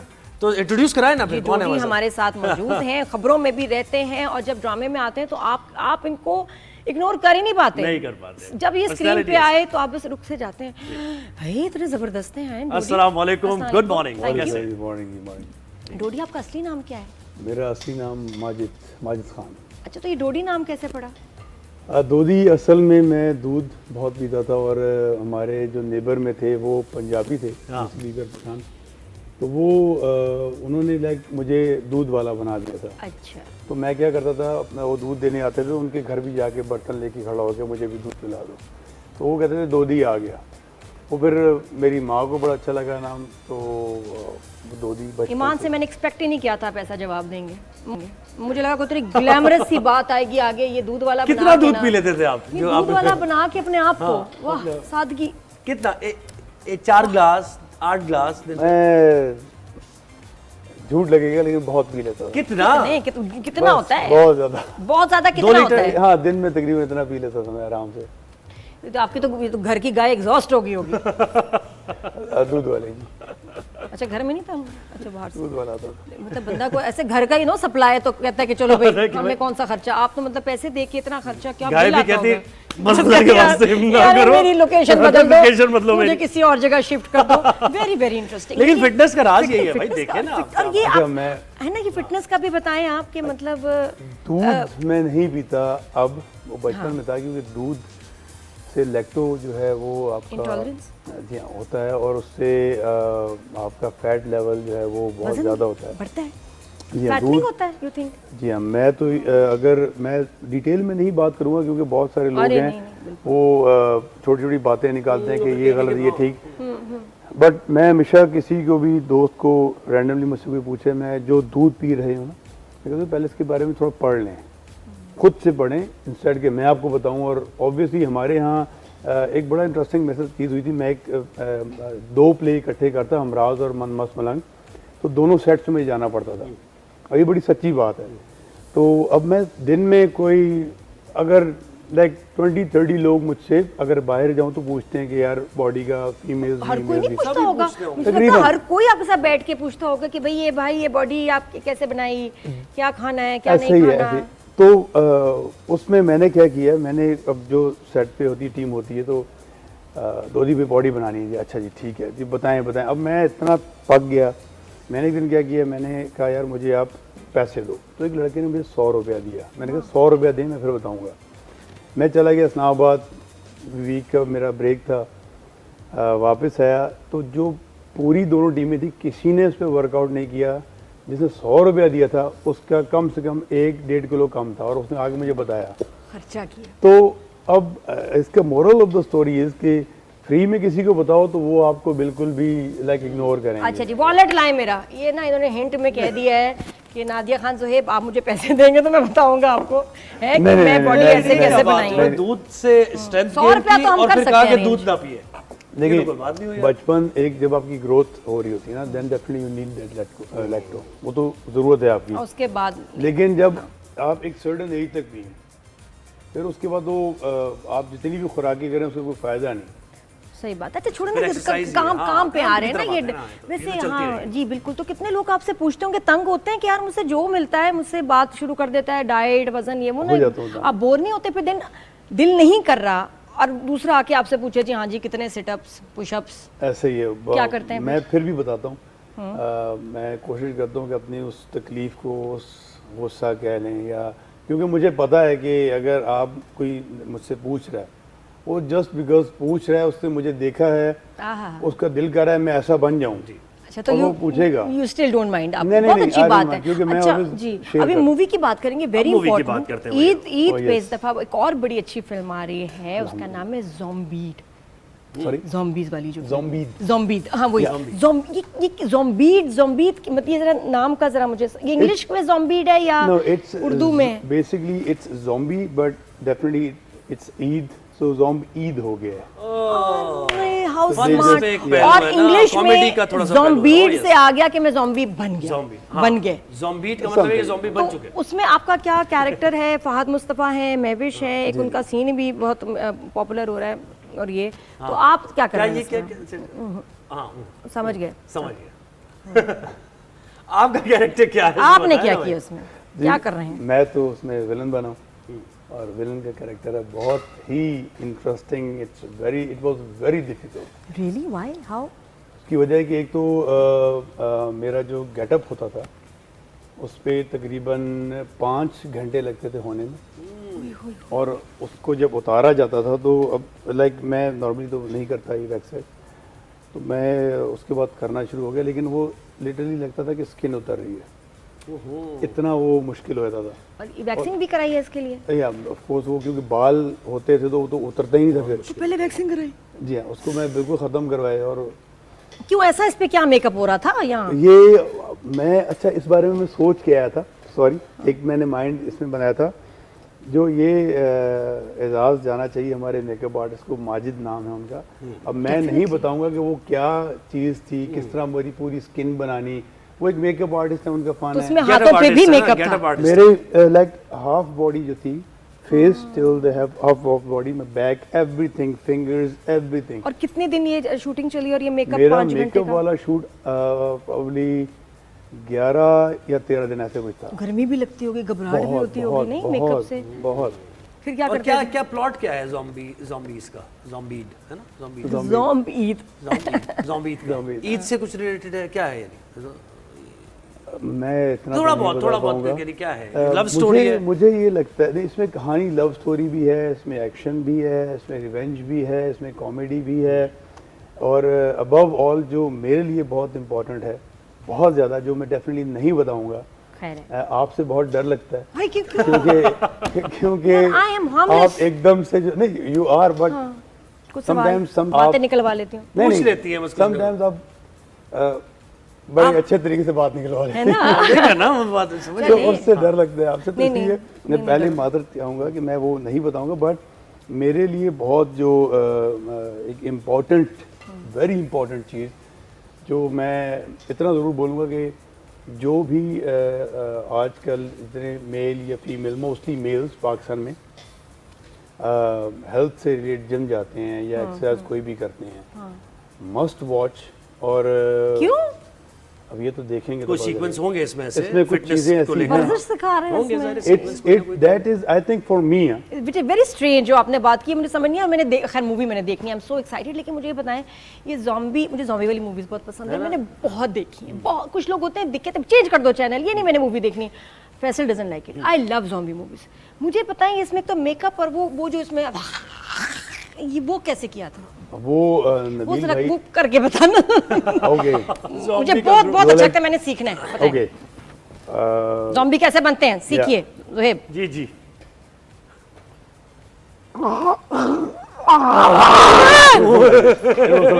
इतना थोड़ी कहा था।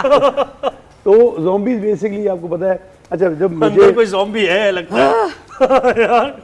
वो मुझे थोड़ा सा नबील भाई ने भी गाइड किया, वो यार वो खुद बहुत अच्छा ज़ॉम्बी बनते हैं। लाइक उनकी बर्थडे हम लोगों ने वहाँ पे बड़ी मज़े की बर्थडे पार्टी उनकी वहाँ पर हुई, और इट वाज सरप्राइज पार्टी। फिर वो वहाँ पर ज़ॉम्बी बने और वो बहुत अच्छा ज़ॉम्बी बनते हैं। और फहद भी ज़ॉम्बी है? नहीं नहीं, उसने वो थोड़ी खराब करेगा अपना फेस, कभी भी नहीं, कभी भी नहीं। अच्छा। हमें अच्छा भी नहीं लगेगा। नहीं आप देखिए फिल्म, हाँ, देखेंगे, देखिए वही ना, तो देखेंगे। ये ना कहें कि ये ना देखिए, मैं विश बन जाएगी, मैं विश पहले डाइन बनी थी ड्रामे में, हो सकता है इसमें ज़ॉम्बी बन जाए। आप देखिए आपको बहुत मजा आएगा। ये मैविश भी नहीं, मैं zombie एक्साइटेड, मैं दोनों, और अच्छा दोनों बहुत साथ अच्छे भी लग रहे हैं, बहुत अच्छी लगी। बहुत अच्छे लग रहे हैं, बड़ा अच्छा पेयर लग रहा है, और गाने भी काफी अभी एक ज्यादा आ साथ गया दिया। है, लेकिन वेरी एक्साइटिंग। अच्छा मुझे ये बताओ, डोडी किस तरह मैं बताऊं, बुलाऊं? इट्स दोदी, दोदी। माजिद Yeah, कह it's- दूं? दोदी चलेगी। दोदी, सुनने में दोदी। ग्लैमर कम है, नहीं, डोदी नहीं, कहते ग्लैमर नहीं। हैं। अच्छा मुझे ये यार दोदी भाई होता है, बता दोदी पहचान है तुम्हारी ना। ऐसी दोदी भाई। दोदी भाई, प्लीज, हाँ दोदी भाई, मोहल्ले के दोदी भाई, अच्छा, कोई फड्डा हो गया दोदी भाई को बुला रहे हैं। हाँ दोदी भाई, आप मुझे ये बताएं कि यू आर मैरिड माशाल्लाह? अल्हम्दुलिल्लाह जी। अच्छा, बच्चे हैं? जी अल्हम्दुलिल्लाह। बच्चों को दिखाएंगे फिल्म? अब मैं जा रहा हूँ इंग्लैंड उन्हें दिखाने के लिए। अच्छा, इंग्लैंड में? जी, वो हॉलैंड में है बच्चे। अच्छा अच्छा, माशाल्लाह। वो देखेंगे डर से नहीं जाएंगे? नहीं नहीं नहीं, मेरे बच्चे अल्हम्दुलिल्लाह वो they are very excited. Really? Even वैसे हाँ? They called me and they really appreciate me कि यार उन्हें बहुत अच्छा लगा देख के। और इंग्लैंड में मैं जा रहा हूँ इंशाल्लाह नेक्स्ट डे ऑफ। बच्चों को कैसे बताएंगे ना, वहाँ स्कूल में बताते होंगे बच्चे कि माय पापा इज अ ज़ॉम्बी। कितना नहीं, मेरे बच्चे माशाल्लाह जवान हैं। अच्छा, बड़े? अल्हम्दुलिल्लाह। ये कैसे? तो अब तो लग रहा है कि अभी भी शादी हुई होगी कुछ क्या अर्सा माइनर पहले। कोई और बात में तो नहीं कर ली है ना, कोई यंग एज में शादी हुई है ना? ऐसे ही है जी। माशाल्लाह। तो अच्छा, ये तो होना वैसे यही चाहिए क्या? ऐसे ही है। मैं खुशी है, भाभी बच्चों का बड़ा अच्छा लगा पता जब चला। लंदन जा रहे हैं, लंदन। लेकिन लंदन लंदन से पहले आई राखी सावंत। नहीं, लंदन में मैं ये पूछने वाला था कि वहाँ लंदन से मुलाकात पहले। कोई होने हाँ, वाली ये है क्या? राखी सावंत की उसमें वजह से पुराने दोस्त मैंने हमने काफी खबरों में देखा। और राखी मुझे अच्छी लगती हैं, पाकिस्तान के बारे में बड़ी अच्छी बातें करती हैं बहुत अच्छी हैं। और पाकिस्तानी आर्टिस्ट को बड़ी रिस्पेक्ट करती हैं, बहुत। बहुत डेयरिंग और बोल्ड हैं। लेकिन she likes you for some reason कि उनको है ना रिश्ता नहीं, रिश्ता बिल्कुल आया कुछ था ना कोई। कुछ, हाँ, ये तो हमें और सब हमें जानना बीच चाह रहे में हैं लगा। अच्छा, लेकिन राखी के साथ ये कि you know she is kidding, she is joking, she is exaggerating, तो इसलिए किसी ने इतना इसको सीरियसली लिया नहीं। लेकिन फिर भी आप दोनों की फिलिएशन वो कैसे बनी, सब तब बताओ। हाँ वरना मैं पता करा लूंगी। फिर भी नहीं, राखी जी जो हैं बहुत अच्छी दोस्त है मेरी। और वो सोशल मीडिया पे जो चीज़ आई, हम एक दूसरे को उससे पहले जानते हैं। और कितना अक्सर इस बात को भी ऑलमोस्ट 2 साल होने वाले। कैसे वो वहाँ है, आप यहाँ? नहीं, ये वो दुबई में वो दुबई में सेटल्ड हैं। मुलाकात, अच्छा, और मुलाकात हुई। दुबई में बेसिकली मैं हम टिकटॉक से भी जानते हैं एक दूसरे को। मैं किसी वजह से हॉलैंड में मुझे कुछ था तो मैंने क्या किया, मेरी बेटी ने मुझे टिकटॉक अकाउंट बना दिया, तो I start making TikTok videos. तो वहाँ से कुछ फिर हेलो आई हुई और वो अप्रिशिएट बहुत करती है, जैसे आपको पता है पाकिस्तानियों को, एक्टर्स को बहुत ज़्यादा। फिर दोस्ती हुई दुबई में, अक्सर लाइक गुजर होता है हॉलैंड जाते हुए आते हुए, मुलाकात, खाना पीना, लाइक नॉर्मली जिस दोस्त मिलते हैं। फिर वहाँ से वो सिलसिला शुरू हुआ और वो सिलसिला शुरू होते ही ख़त्म हो गया। अरे सिलसिला नहीं शुरू हुआ था? नहीं, आई मीन दोस्ती का। मतलब अच्छा, सिलसिला दोस्ती का सिलसिला। वहाँ से ज्यादा तो खत्म शुरू क्यों हुआ हो गया? था। अभी तो है नहीं ना, नहीं, मेरी she is still my friend. वही तो मैं कह रहा था, आपने कहा सिलसिला शुरू हो गया फिर खत्म। बट क्या उसको आपसे मोहब्बत हो गई थी और रिश्ता हो भी सकता है वो? देखिए, रिश्ता उसने डाल दिया कि भाई बहुत हमारी मोहब्बत डेफिनेटली ठीक है। है, और हो दोस्तों में भी हो जाता है कि ऐसे ही आपका है, कभी और किसी इस से तरह मोहब्बत की। हो जाए तो उसको आई थिंक आपसे मोहब्बत हो गई थी। देखिए, वो तो मुझे भी है, मेरी दोस्त है वो, इसमें कोई बुरी बात नहीं है। लेकिन हम लोग इसको कैसे रिप्रेजेंट करते हैं उस चीज़ को, उस मोहब्बत को, उस ताल्लुक वैसे को। आखिरी दफा अभी बात कब हुई है? मेरी कल बात हुई थी। वाह, माशाल्लाह, मतलब बड़ी मजबूत दोस्ती है। मेरी चल रही है, अपनी communication दोस्तों चल से रहा है। 4 महीने हो गए। और क्या बात हुई? ये राब्ता बताएंगे क्या बहुत बात हुई? जबरदस्त क्या है। बात हुई राखी से? सुना दे क्या बात?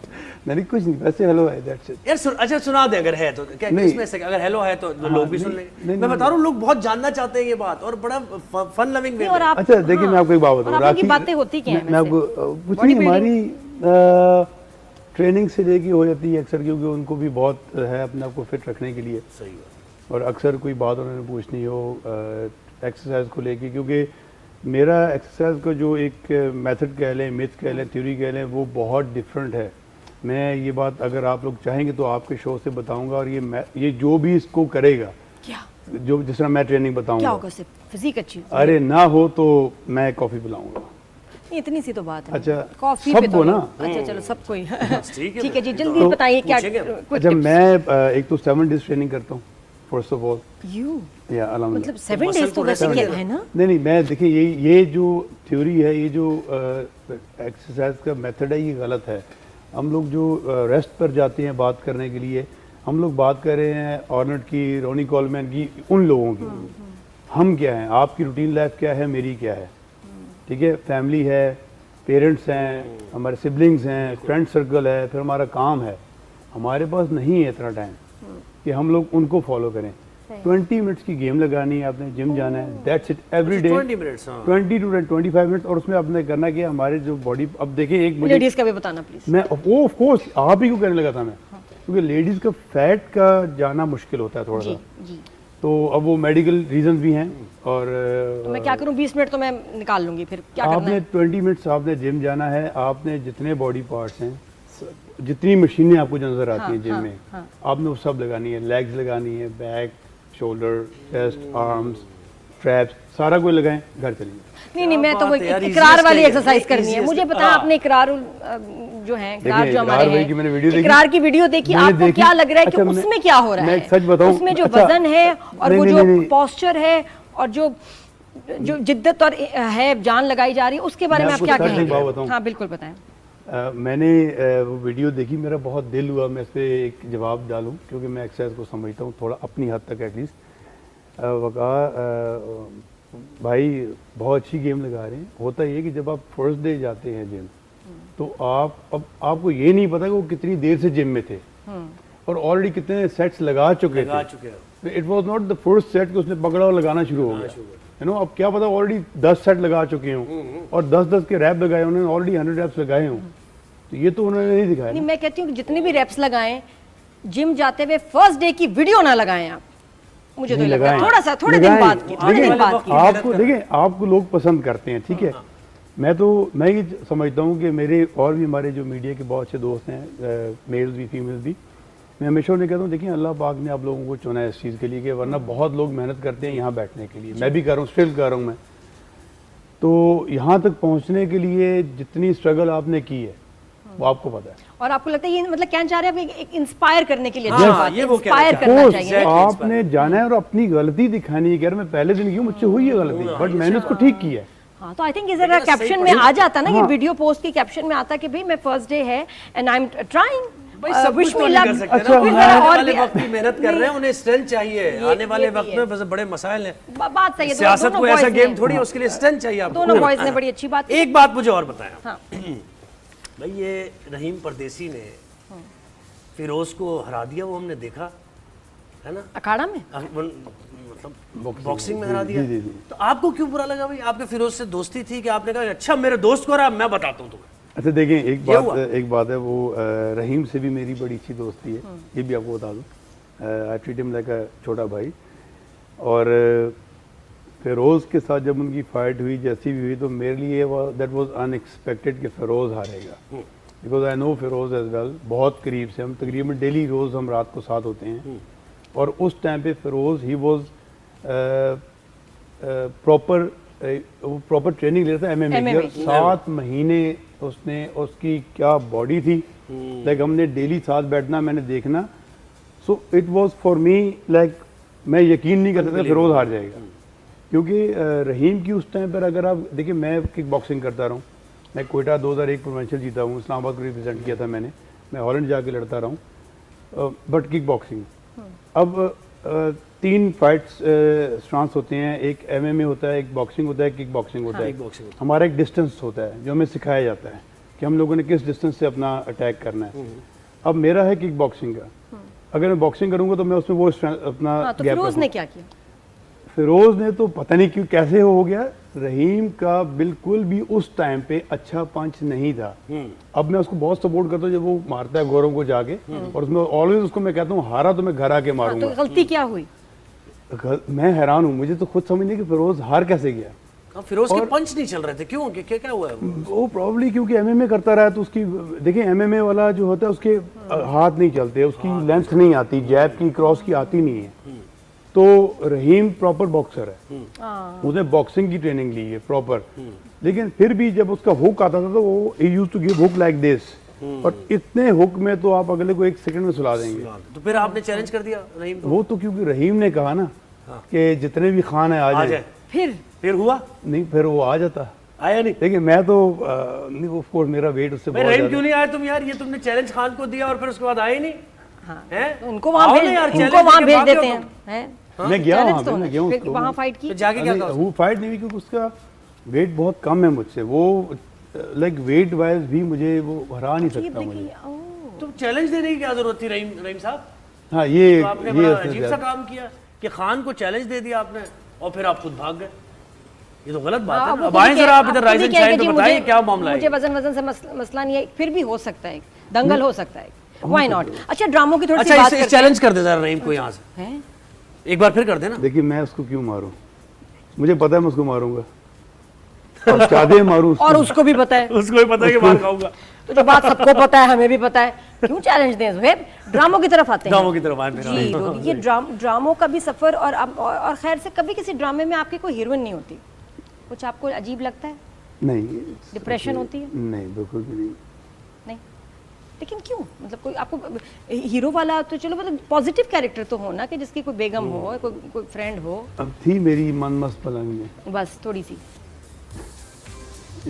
एक ही ड्रामे में। अच्छा ये बताएं, ये जो इश्क जुनून में पुलिस ऑफिसर बने, जो बहुत चाय पीता है, बार बार चाय पीता है, तो वो बड़ा इंटरेस्टिंग लगा और वो याद भी है कि जी जहाँ जा रहा है चाय मिलेगी, चाय मैं चाय पी लूँ, चाय ऑर्डर कर लूँ। वो क्या था उसका? ये भी एक बड़ी एक फ़नी सी चीज़ है। कासिम भाई और हम लोग जब सेट पे बैठे थे, तो मैं चाय पीता नहीं, और कराची में सब चाय बहुत पीते हैं। मैं सुबह एक लीटर पीता हूँ। एक लीटर सुबह? हाँ, 1 लीटर पीता हूँ। एक लीटर क्या चीज़? चाय पीता हूँ मैं। चाय? अभी कह रहे मैं चाय नहीं पीता। एक दफा दिन में 1 दफा पीता हूँ। लेकिन भाई 1 दफा भी 1 लीटर पी जाता आदमी? हाँ, वो मैं पता नहीं क्यों बचपन से ही पीता हूँ मैं। तो एम्प्टी स्टमक? नहीं, नाश्ते में। नाश्ता बड़ा मजे का होता है। मैं अल्हम्दुलिल्लाह मैं पराठे, नान, पिज़्ज़े सब खाता हूँ। ये तो जबरदस्त। कितने पराठे खाते हैं और कितने अंडे? मैं अंडे तो तकरीबन मेरे डेली के 14 अंडे हो जाते हैं। जी, मैंने शौक से खाता ये हूँ। मैंने सुना है। और पराठे 2-3 पराठे होते हैं, इसमें शायद मक्खन भी उधर होता गाय माफी मांग रही है या मुर्गी माफी मांग रही है? क्या हो गया? 1 लीटर योगी चाय भाई क्या कर रहे हैं यार आप? ये नाश्ता है डेली ये का मेरा, हाँ, माशाल्लाह। डेली का अल्हम्दुलिल्लाह ये मैं जबरदस्त। करता अच्छा, हूँ। उसके बाद फिर चाय पे आए वापस फिर? चाय पे ऐसा हुआ कि मुझे अब मैंने जब नहीं पी रहा था, तो कासिम भाई ने एक चीज़ स्टार्ट की। मेरा कोई भी सीन हो तो कप ला के रखते, कहते दोदी तूने चाय पीनी है सीन में। अब सीन में मैं ना कर नहीं सकता, वो डायरेक्टर है, क्योंकि सेट पे जो डायरेक्टर है फिर वो दोस्त नहीं है, वैनिटी में हम दोस्त हैं। अब शरियार भाई भी और ये इन लोगों ने ओशना भी एक मजाक बन गया कि इसको चाय पिलानी है, सारा दिन पिलानी है। अब उन्होंने हर सीन में मेरे आके चाय रख दी, and that was not scripted, वो उनका अपना एक आइडिया था। और एक उन्होंने मुझे बड़ी अच्छी बात बोली थी, कहते हैं तू देखिए यार, ये जो चीज़ जो तू नहीं पसंद कर रहा यही हिट जाएगी। तो और वो लोगों ने इतनी पसंद की कि फिर मैं चाय कभी कभी पी लेता हूँ। अब नहीं, आप चाय थोड़ी पीते, आप तो चाय की बाल्टी लेते हैं ना, मतलब वो तो अब तो बाल्टी ये टैटू क्या बनाया? बाल्टी ये क्या है है? चाय की। ये आपके थोड़ा शो में दिखाएं इसको? दिखा सकते हैं इसको? दिखाएं थोड़ा सा। दिखा सकते हैं। कहाँ दिखाएं? क्या है ये? It's a lion. हाँ। बट जो दिखाने वाला टैटू है वो यहाँ पर है। बहुत सारे लोग मुझसे पूछते हैं क्या है। और यहाँ वाला जो है? नहीं, दोनों हैं। उसमें क्या है दिखाने वाला? दिखा सकता हूँ। दिखा दे। मैं नहीं, मतलब ये तो मैं ये मुंह ज्यादा हो उधर कर- जाएगा। आप नहीं, दिखा दे, मैं मुंह उधर कर लेती हूँ। कॉलर खोल के दिखाऊंगा। हाँ दिखा दे, क्या बना हुआ? मैं चलें, दिखाता खैर हूँ। देख हाँ, लेते ये हैं। मैं दिखाना चाहूंगा। ये है मेरी बेटी की तस्वीर है। अरे तो बहुत सारे लोग पूछते हैं कौन है, और ये मेरे बच्चों के नाम है। तो बेटी है ताशफीन, जरदाश एंड दानिश। तो ये मुझसे अक्सर लोग पूछते हैं दिल कि पे, यार, और ये दिल वाली साइड। लेकिन देखे ना, वैसे विलन और फिर दिल से कितने सॉफ्ट हार्टेड है ना, या यही तो बात है। माशाल्लाह बच्चे कितने बड़े हैं वैसे? मेरे बच्चे माशाल्लाह, मेरा बड़ा बेटा इज 20, उससे छोटा वाला 17, बेटी 15। माशाल्लाह, तो बहुत जल्दी नाना दादा भी बनने वाले होंगे कुछ सालों में, इंशाल्लाह। है ना? बड़ा वाला वैसे बेटा हीरो क्यों नहीं आते आप मुझे बताएं, कभी ऑफर अरे किया वो किसी बता ने? रहे हैं ना बेटे कहाँ, क्या बड़े बेटे का क्या शादी होने वाली? हो सकता है वो कर ले, उसकी अपनी मर्जी। और मैं उस तरह का फादर नहीं हूँ कि मैं कुछ जो वो चाहते हैं, जिस तरह चाहते हैं, मैं उनको ऑलवेज सपोर्ट करता हूँ उसमें। अच्छा, और आप यहाँ रहते हैं, बच्चे दूर, वो कि कहते नहीं कि पापा आप हमारे साथ रहें या हमें बुला लें?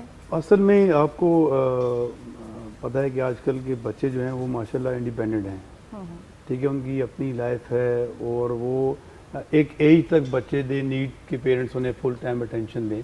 फिर एक एज में आके आजकल आपको पता है, इवन पाकिस्तान में वो तो खैर बाहर ही पैदा हुए, वहाँ तो मेरा ख्याल है पाकिस्तान से वहाँ ज़्यादा बेहतर है बच्चे, जो मैं यहाँ देखता हूँ अपनी फैमिली में आगे पीछे। तो उनको बड़े स्ट्रेट है, यस नो है, उनमें ग्रे नहीं है, ब्लैक एंड और जब वो व्हाइट। छोटे थे तब आपने टाइम दिया? Of course. तो अल्हम्दुलिल्लाह मेरे बड़ा बेटा जो है वो उसने अभी अपना ग्रेजुएशन किया है और वो MMA कर रहा है। छोटा बेटा मेरा जो है वो अभी कॉलेज में, अभी उसका एग्ज़ाम है और मेरा ख्याल अगस्त में जाएगा, और वो बॉक्सिंग कर रहा है। उसकी इंशाल्लाह डेब्यू फाइट उसकी जो है होगी वो अगस्त में होगी। तो बच्चे माशाल्लाह मेरे। और भाभी कभी जेलस होती है फीमेल फैंस? अच्छा, और बेटी का भी बता रहे थे? बेटी मेरी माशाल्लाह शी इज़ वेरी टैलेंटेड, वो बहुत अच्छा गाती है, बहुत अच्छे इंस्ट्रूमेंट प्ले कर लेती है, डांस बहुत अच्छा कर लेती है। एक तो आर्टिस्ट है, एक तो आर्टिस्ट उसमें तो और MMA भी ली है ना अपने फादर से। निदा भाभी और यासिर भाई आए थे ऑलरेडी एक दफ़ा, तो हम लोग एक जगह बैठे खाना खा रहे, तो उसको बहुत शौक है परफॉर्म करने का। तो वो कहती हैं अंदर, वही कहती हैं कि अच्छा चलो कुछ गा के दिखाओ। उस टाइम उसको उर्दू, अभी भी उर्दू नहीं आती, बट उसने इंग्लिश में वहाँ गाना गाया। तो यासर भी यूँ देख रहे यार ये तो वाकई गा सकती है, शी कैन सिंग माशाल्लाह। इट्स नॉट कि वो किस तरह, उसकी माँ भी इसकी भाभी में कोई टैलेंट है या नहीं? मेरा ख्याल है उनका, उसकी वो भी अच्छा गा लेती है। मेरा ख्याल है क्या अच्छा, मतलब क्या बेटी है? की लेकिन कितनी उसने तारीफ गाया है, नहीं, बेगम की, गाया मेरा ख्याल आपको गाना नहीं सुनाया कभी? नहीं, मुझे गाना गवाया है, सुना गवाया है? अच्छा, Thank you. बस जेलिस होती है फीमेल फैन से? नहीं कभी नहीं। आप भी गाते हैं? नहीं मैं कहाँ गाता हूँ, मेरी तो वैसी आवाज़ फटी है। मैं तो सोच रहा हूँ ये यहाँ कैसी रहेगी। नहीं बहुत अच्छी है, फिर ज़ॉम्बी में तो बहुत ही अच्छी लगी। और ज़ॉम्बी वाली ये आवाज़ की आवाज आ रही है आपकी भाई? हाँ जोहेब पूछ रहे थे। कैसे? नहीं वेरी इंटरेस्टिंग, मैं तो बड़ा नहीं वैसे कोई ऐसी फीमेल फैन थी जिससे आपने कहा यार मैं कैसे जान छुड़ाऊं इसे? ये और होगी जरूर। फेवरेट टॉपिक है जोहेब का, क्या? फेवरेट। देखिए जी, मैं सब औरतों की बहुत इज्जत करता हूँ, और मुझे ये लगता है कि और मैं बड़ा प्राउडली कहता हूँ कि कभी भी इंडस्ट्री में आप कहीं से भी पूछेंगे तो अल्हम्दुलिल्लाह वो आपको यही बोलेंगे हाँ दोदी भाई बहुत अच्छे हैं। अच्छे तो इतना हैं। इतना मेरा ख्याल है कि जो the way they called me, they always और एवरीबॉडी कॉल मी दोदी भाई, तो मुझे अच्छा लगता है। इंस्टाग्राम पे आते हैं रिश्ते, फ्रेंड्स, पे बहुत ज्यादा उनको इमोशनल fans हो जाए होते हैं। फीमेल ये ना फैंस। पूछे यार, कोई बात social नहीं, media fans है बहुत भाई, गंदा है। अरे सबके साथ। मैं सोशल मीडिया आपको बताऊं मैं बिल्कुल भी यूज़ नहीं करता, मुझे आता भी नहीं है यूज़ करना। बहुत सारे दोस्त जो है अक्सर वो यकीन नहीं करते, लेकिन हम ओल्ड स्कूल में 3310 वाला बंदा हूँ। मैं देखूं भी सोशल मीडिया आपका इंस्टा? है तो अब मतलब देखिए ऑफ कोर्स आप डीएम्स तो आते हैं ना मैसेजेस पे, फैंस क्या कह रहे मेरे होते हैं? मोबाइल से खोल के मैसेजेस देखे। हालांकि विलन बने हुए हैं, मैं जानना चाहती हूँ कि विलन के रोल करके भी आपको किस किस्म के मैसेजेस आते हैं फैंस की तरफ से, देखिए, हर किस्म मतलब के। धमकियों वाले, गुस्से वाले या मोहब्बत वाले? वो गुस्से वाले मुझे अक्सर उनके आते हैं जो मैं इस शो पे ज़रूर मेंशन करूँगा उन सब लोगों को कि जो मुझे कुछ बुरा लिखते हैं, तो मेरा दिल करता है कि मैं उनके घर जाके उन्हें मारूं, और मुझे किसी तरीके से अल्लाह पाक की ज़ात रोक लेती है, और मैं थोड़ा सा हूँ इस तरह का, मुझे अच्छा लगता है मेरे मुंह पर आके कुछ भी बोलो। आप अपने एक अकाउंट से किसी को गाली लिख रहे हो हाँ यानी बिलो द बेल्ट, या बिलो द बेल्ट जा रहे हो, मुझसे वो चीज़ कभी भी बर्दाश्त नहीं होती। आप यकीन करें मैं 2-2 दिन सो नहीं सकता, मुझे इतनी तकलीफ हो रही थी कि मैं इस बंदे को ढूंढूं और उसको मैं मारूं और उसमें वीडियो बनाऊं और लगाऊं सोशल मीडिया पे कि यार सबको ये करना चाहिए कि जो बिलो द बेल्ट जा रहे हैं। देखिए आपकी अपनी राय हो सकती है मेरे लिए, कोई बुरी बात नहीं है। अगर मेरे पे टैटूज हैं, मुझसे नादानी हुई, खता हुई, गुनाह हुआ, शायद मेरे इमोशंस मेरे बच्चों को लेके ऐसे हैं कि मैं उसके आगे हार गया हूँ। ऑफ कोर्स मुझे भी पता है, हम भी अल्हम्दुलिल्लाह मुसलमान हूँ मैं भी, और अल्हम्दुलिल्लाह मैंने कभी ज़िंदगी में नमाज नहीं छोड़ी, 5 वक्त नमाज़ पढ़ता हूँ, और अभी तो कराची में तो बाजमात पढ़ता हूँ अल्हम्दुलिल्लाह। बट ऑफ कोर्स लोग जज करते हैं कि यार आप पे टैटू हैं तो आप शायद नॉन मुस्लिम हो। तो देखिए हाँ, इस बात पे वो मैं समझता हूँ यार, who is anyone to judge? देखिए मैंने अपनी कब्र में जाना है, अपनी कब्र में जाना है, तो मुझे मेरे अल्लाह के हिसाब में छोड़ दें। अगर मैं मेरे से बड़ा इंटरेस्टिंग वाक़या हुआ, मैं अल्हम्दुलिल्लाह मैं 7-8 दफ़ा उम्रा कर चुका हूँ। मैं एक दिन उम्रा करता वहाँ पे खाना काबा में, मेरी एक वीडियो आजकल बहुत इंस्टाग्राम पे मिलियंस में वायरल है। मैं बताता हूँ उसमें क्या है। मेरे दोस्त हैं, हम उम्रा कर रहे, तो मैं अपनी बेटी का उसको ढांप रहा हूँ उसको कि नज़र ना आए, तो वो किसी ने वीडियो लगा दी और वो बहुत शदीद वायरल गई, और लोगों ने उस पर तनकीद इतनी की मैं बता नहीं सकता। वो नेवर माइंड। अब मैं उन्हीं लोगों को ये बताना चाह रहा हूँ कि मैं जब खाना काबा में था, वहाँ पर एक डिफरेंट पुलिस है जो ग्रीन सा कार्ड पहनती है, वो लाइक नॉर्मल पुलिस नहीं है, वो जो नमाज की पाबंदी करवाते हैं। तो मुझे एक उसने रोका, तो मुझे उससे पूछा कि यार आप कहाँ से हैं? मैं कहा यार मैं हॉलैंड से आया हूँ। Like okay fine. कहता यू हैव अ टैटू। मैंने कहा do you have any problem with this? आप यकीन करें उस he was taller than me, he literally did that like this. No no no no brother, तू जिसके घर आया है, मैं उर्दू में बता रहा हूँ, कि उसको मसला नहीं है तो मैं कौन होता हूँ? उसने मुझे कहा मैं सिर्फ कह रहा हूँ वो तस्वीर है तो उसको कवर कर लो आप। तो इट्स माई लाइक पर्सनली मैं आपको कह रहा हूँ, इट्स अप टू यू। अच्छा, और फिर कैरेक्टर्स भी जब आप कर रहे होते हैं उस पे भी जब ट्रोलिंग ये वो किस पे आई, किस कैरेक्टर पे आपको जो है उस पे ट्रोलिंग? मेरा लाइक एक तो मेरा मन मसफुलांग था उसमें। मुझे एक दिन मैं सेंटोरस में था, तो एक आंटी आई, उन्होंने बड़ा मुझे अच्छा लगा, वो उन्होंने आगे कहा तुम्हें शर्म नहीं आती, तुम किसी की बेटी को खराब, मैं यूँ हो गया, ये एक्नॉलेजमेंट है, ये मैंने किसी की बेटी खराब कर दी। तो फिर उसी टाइम उसी सेकंड में समझ आई तो मैं कहा जी माँ जी वो ड्रामा है और मैं शुक्रिया मुझे आपने ये नहीं, खुशी हुई होगी ये तो फिर कि यार मुझे डर भी लगता है भाई, रैंडम एकदम कोई आ जाए। खुशी हुई थी। कुछ लोग जो सुन रहे थे उन्हें तो जो चलते चलते सुन रहे थे उन्हें तो नहीं पता, उन्हें सोचा होगा पता नहीं क्या इसने किया है, तो वो अच्छा था। बाकी टैटूज को लेके है, लेकिन इसके अलावा कैरेक्टर्स पे जो है ना वो मतलब, और उसपे नहीं वो भी कितना खौफनाक था, ये कौन से जिसमें बहन को जो है हमराज, जिसमें वो मर्डर हमराज में भाई का कर देता है, उसके बाद बहन को भी जो है अपनी तरफ से तो मरवा ही देता है, लेकिन वो शुक्र बच जाती है मेरा ख्याल है। माँ को गोली मार दो, सिर्फ केस में मुझे झूठ बोला है। कितना तकलीफ दे और खौफनाक कैरेक्टर होगा टू प्ले। बहुत देखिए आप खुद भी माशाल्लाह टीवी से एक्टर हैं, आप भी समझते हैं एक एक्टर की ज़िंदगी मैं समझता हूँ सबसे मुश्किल ज़िंदगी है। उसकी वजह ये कि आप घर से आते हो ना, आपकी बेटी आपका बेटा माँ बाप बर्थडे हुई, पास हो गया एग्ज़ाम, अब सेट पे आ रहे हो, डायरेक्टर कह रहा है अच्छा जी पता है आपका आज ये सीन आपको रोना है, तो आपको रोना है, खुश हैं तब भी ठीक है। आप घर से आ रहे हो, आपके घर में कोई खुदा न खास्ता कोई बीमारी है, अब सेट पे आ रहे डायरेक्टर कह रहा है जी अच्छा इतना अच्छा सीन तुमने लोगों को हंसाना है। तो हम जितने, मैं समझता हूँ जितने लोग पाकिस्तान में, जो मैं चाहता हूँ कि हमें जितने भी एक्टर्स हैं सबको अप्रिशिएट करें, क्योंकि हम लोग उनके लिए काम करते हैं। लोगों को ये लगता है कि शायद एक्टर्स आते हैं फेम के लिए, बहुत ही पैसे के प्रिविलेज्ड लिए, है, बहुत आराम में मजे में काम, और ऐसा ये नहीं पार्टीज है, करते होंगे, ये मजदूरी है भाई, कुछ करते होंगे, ऐसा कुछ नहीं है। ये बिल्कुल मजदूरी आप है। लोग बहुत मेहनत, हम सब बहुत मेहनत करते हैं, और जिन हालात में काम करते हैं वो भी मतलब कमाल है। मुश्किल के मुझे पता है स्ट्रगल की बहुत मैं वो क्या था, वो कोई ऐसी चीज याद है आपको? मुझे तो देखें मैंने इतना इंडस्ट्री में मैं लेट्स से इमरान अब्बास हमने इकट्ठे खेल स्टार्ट किया होगा, मैं खैर फिर हॉलैंड चला गया, तो जिब्रान सईद जिब्रान, अच्छा तब से तो जी हाँ मैं 90s में कहीं था, और मुझे एक अदीका कियानी जी और अली हैदर भाई के साथ एक ऐड में मुझे जो एक्स्ट्राज आते हैं मुझे उसमें बुलाया गया। तो क्योंकि मैं ऑलवेज एक मार्शल आर्ट से था तो मेरी फिजिक एक टार्जन वाली थी, इस टाइप का मैं ऑलवेज ही था। तो अब मैं जब वहाँ गया तो मुझे ये बताया गया था कि यार आपका इन दोनों के साथ आपने काम करना है। मैं अदीका कियानी जी का बहुत बड़ा फैन रहा हूँ। और साथ में दूसरे कौन थे? अली हैदर, अच्छा हमारे सिंगर। तो ऑफ कोर्स उनका जालिम नजरों से गाना बड़ा दिनों में हिट था, और सभी फैन थे उनके, और अदीका जी भी बहुत उनके गाने बड़े हिट थे उस टाइम। मेरे लिए सारा जहां तू है, बड़ा अच्छा उनका गाना। फिर वहाँ क्या हुआ सेट पे? हम जब गए तो वहाँ पे 40 लोग थे, और उन्होंने हमें, आप जैसे यहाँ दोनों बैठे हुए, और हमें तकरीबन वहाँ ऊपर खड़ा कर दिया, और तो आई वाज सो हैप्पी। मैंने कहा यार मैं वो कर रहा था, तो मैं वो कर रहा खड़ा होके, और मैं इतना आगे हो के कर रहा कि मुझे जो अली हैदर भाई हैं उस टाइम पे उन्होंने कहा इमरान अरूज आई गेस वो डायरेक्ट कर रहे थे, आई एम नॉट रॉन्ग, अगर इस लड़के को बुलाओ।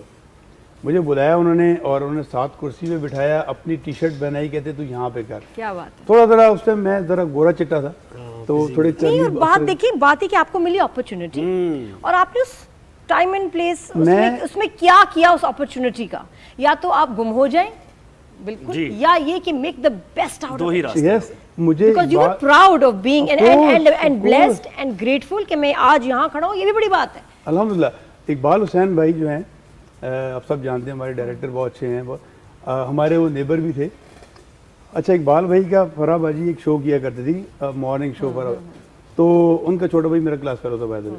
तो इकबाल भी ने तो मुझे कॉल की, कहते हैं दोदी हम शो कर रहे हैं तो तूने आना है। मैं कहा इकबाल भाई मैं आ रहा हूँ। मैं गया, मेरे पास एक मेहरान गाड़ी थी, अच्छा गाड़ी से महंगा उसमें साउंड सिस्टम था पहले।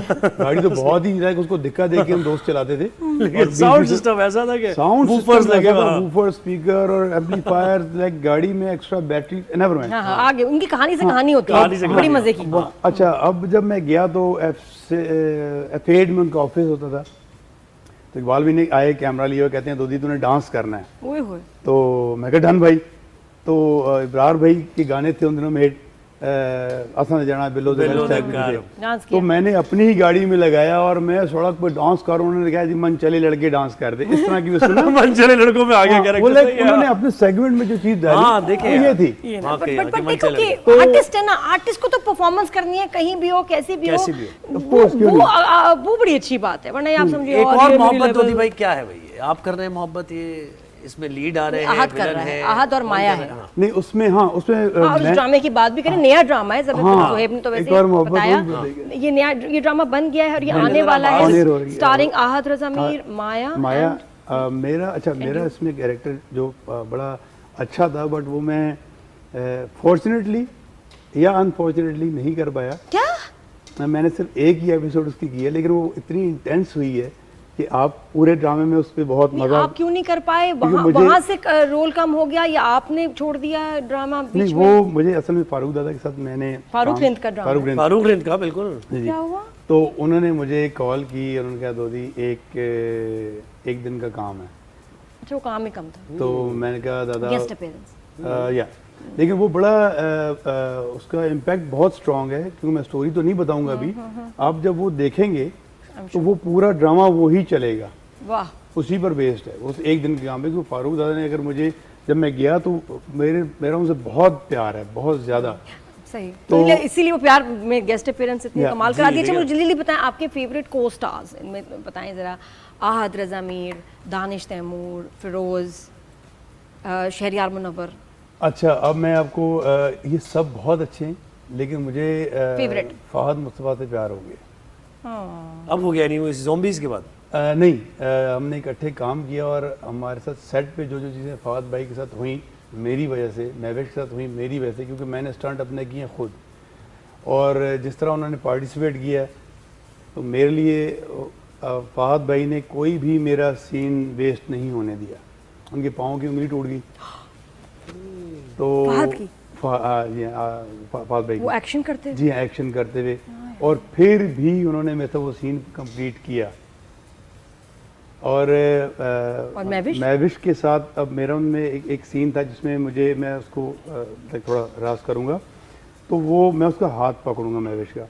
आप यकीन करें कि कभी आप उससे पूछिएगा उसके, अच्छा मैं उसमें बल्क में था, मुझे नबील भाई ने कुछ टास्क दिए थे कि आपकी ट्रांसफॉर्मेशन चाहिए ज़्यादा बॉडी बना। या, तो उस टाइम पे मुझे एक लाइक सीक्वेंस है, हाँ, 3 सीक्वेंस में आऊँगा मैं, तो उसमें मेरे में पावर बहुत ज़्यादा थी, तो मैं उसका हाथ पकड़ के ना अपनी तरफ खींचा। आप यकीन करें उसके हाथ पे मेरी उंगलियां लाइक, अब नबील भाई की एक आदत है, बहुत अच्छा किया, एक बार और हाय करें। हाय। वो तो ये तो एक ऐसा उनका डायलॉग था, हम लोग कुछ भी कर घबरा लें गए ना, होंगे। उन्होंने यही कहना यार बहुत अच्छा हुआ है, एक बार और करेंगे। तो वो ये कह के 4-5 दफ़ा करवाते थे, और मतलब उंगली भी टूट जाए तो कहेंगे बहुत अच्छा था, एक बार और। ऐसे ही है। टूटी हुई उंगली के साथ। मैं मजाक से कह रहा हाय, हूँ। अच्छा क्या हुआ उसके हाथ, आपका हाथ का उस छप गया? महविश की बाजू पे मेरी उंगलियां छपी हुई और स्वेल कर गई आधे घंटे बाद, और लिटरली, और उसका बाजू लाइक इस तरह था कि यार मैं करूं क्या अब इसके तो साथ। थोड़ी एक्टिंग ही कर लेता है, असली थोड़ी पकड़ना होता है नहीं ऐसे। वो अब मैं एक्टिंग माइम ही कर रहा था, अब पकड़ लेना था, लेकिन जान फिर थोड़ी भी लगानी थी। नहीं, फिर भी उसके लिए मैं सब आपके साथ लगा। एक्शन सीन कभी नहीं करूंगी। मतलब गाय से बात शुरू हुई थी, गाय ने ऐसे किया, मुर्गी ने किया, फिर महविश ने यूं किया होगा। नहीं, भाई, अच्छा महविश से भी मुझे बहुत हुआ है कि महविश ने लाइक सीन निकाले उसको, ऑफ कोर्स मैंने जब देखा तो मैं खुद डर गया, मैंने कहा, ये क्या हुआ है? कहती है तू पकड़ है, मैं को शिट। दीदी थोड़ा ख्याल करो भाई, ऐसे थोड़ी बस ड्रामों में ना हम चीट करते हैं, पियम भी और पियम, हम असली नहीं जान महविश ने भी लगाते। इसका बदला लिया है बाय द वे। अच्छा, कैसे? हम सेट पे एक सीन पे मुझे थप्पड़ मारना है महविश ने, तो अब महविश है, तो मैंने कहा यार अब मेरे जहन में कितना मार लेगी? मैं अपने जहन में एक बहुत बड़ा खलनायक, पता नहीं क्या गुंडा विलन, और बल्क में खड़ा है और फुल बॉडी, तो मैंने कहा महविश सीन अच्छा करेंगे ना, मारो रियल मारो। मैंने कहा नहीं यार दोदी लग जाएगी। अब जब उसने ये कहा तो मेरे अंदर एक और वो मर्दानगी वाला ईगो ना, जाग ये- गई भाई। वो एक टोन, दोस्त। अरे क्या बात है यार, अब मारो ना, एकदम मर्द नहीं है, जाग जाता खतरनाक फिर वाला। मारा उसने। उसने अब नबील भाई की आदत है, जैसे मैंने बताया एक बार और करेंगे, मुझे एक थप्पड़ मारा तो मैं खड़ा था, हो गए, यही था दिल में, मैंने कहा यही था। नबील का बहुत अच्छा हुआ, एक बार और करते हैं। अच्छा दूसरी दफा हो गया, इट वाज ओके, एक दफा और करते हैं। जब तीसरा थप्पड़ उसने मुझे मारा ना, आप यकीन करें कि उस थप्पड़ के बाद जब मेरा ये सीन था कि मैंने कुछ रिएक्ट करना है, मैं चंद सेकंड्स के लिए मैंने रिएक्ट नहीं किया, और वो उन्हें लगा कि कितना अच्छा टाइम लेके सीन दे रहा है, वो टाइम में नहीं ले रहा था, मैं समझ रहा था कि मेरा हुआ क्या। मतलब उसमें मैं भी सर शायद चकरा रहा था। तीसरी दफा थप्पड़ खा के दोधी घूम गया। तो या वो तो क्योंकि बैलेंस हमारे कान में हो सकता है लगा नहीं, ऐसे, और एक नहीं, दो नहीं, तीन तो फिर फील तो होगा। जोर से लगा था, उसने मारा भी जोर से था। उसने भी कहा तीसरा मैं अब अगला सीन ना हो हाँ सही हो बात तो सकता मैं पूरी जान लगा दूं। नबील भाई का गुस्सा शायद मेरे में निकाल दिया उसने। Very nice, thank you so much दोदी, इतना मजा आया। और स्पेशल आई थिंक बड़ा ये गया सेगमेंट बहुत अच्छा लग, बहुत हम बड़े लकी होते हैं, फील करते हैं कि जब ऐसे गेस्ट आए जो इतना अच्छा बोलें। सवाल एक जवाब दो, सवाल एक जवाब दो। आप वो वाले मेहमान हैं, मान से बड़ा मजा आया। A pleasure. Thank you very बहुत much. शुक्रिया। कॉफी कैसी लगी आपको? बहुत अच्छी, बहुत मजे और की। बस ईद पे आ रहे हैं हम आपकी फिल्म देखने, ठीक है, वो और सब प्रीमियर आएंगे। पे। और बस ये जो है ज़ॉम्ब ईद ज़ॉम्बी नाम, अब नाम मुझे बड़े मजे का लग रहा है। गुड। और फिटनेस का भी जरा पूछते हैं ना हम अभी, अब इजाजत ले बस लें। ये अब ये भाई, ज़ॉम्बी के अंदाज में अब जरा थोड़ा सा खुदाफिज भी कह दे जरा, बाय बाय, ईद मुबारक। क्या बात। हो गई ईद। चले जी, अपना फीडबैक देते रहिएगा। ज़ुहैब और नादिया को दीजिए इजाजत, कल इंशाल्लाह आपसे मुलाकात होगी। अल्लाह हाफ़िज़। अल्लाह हाफ़िज़।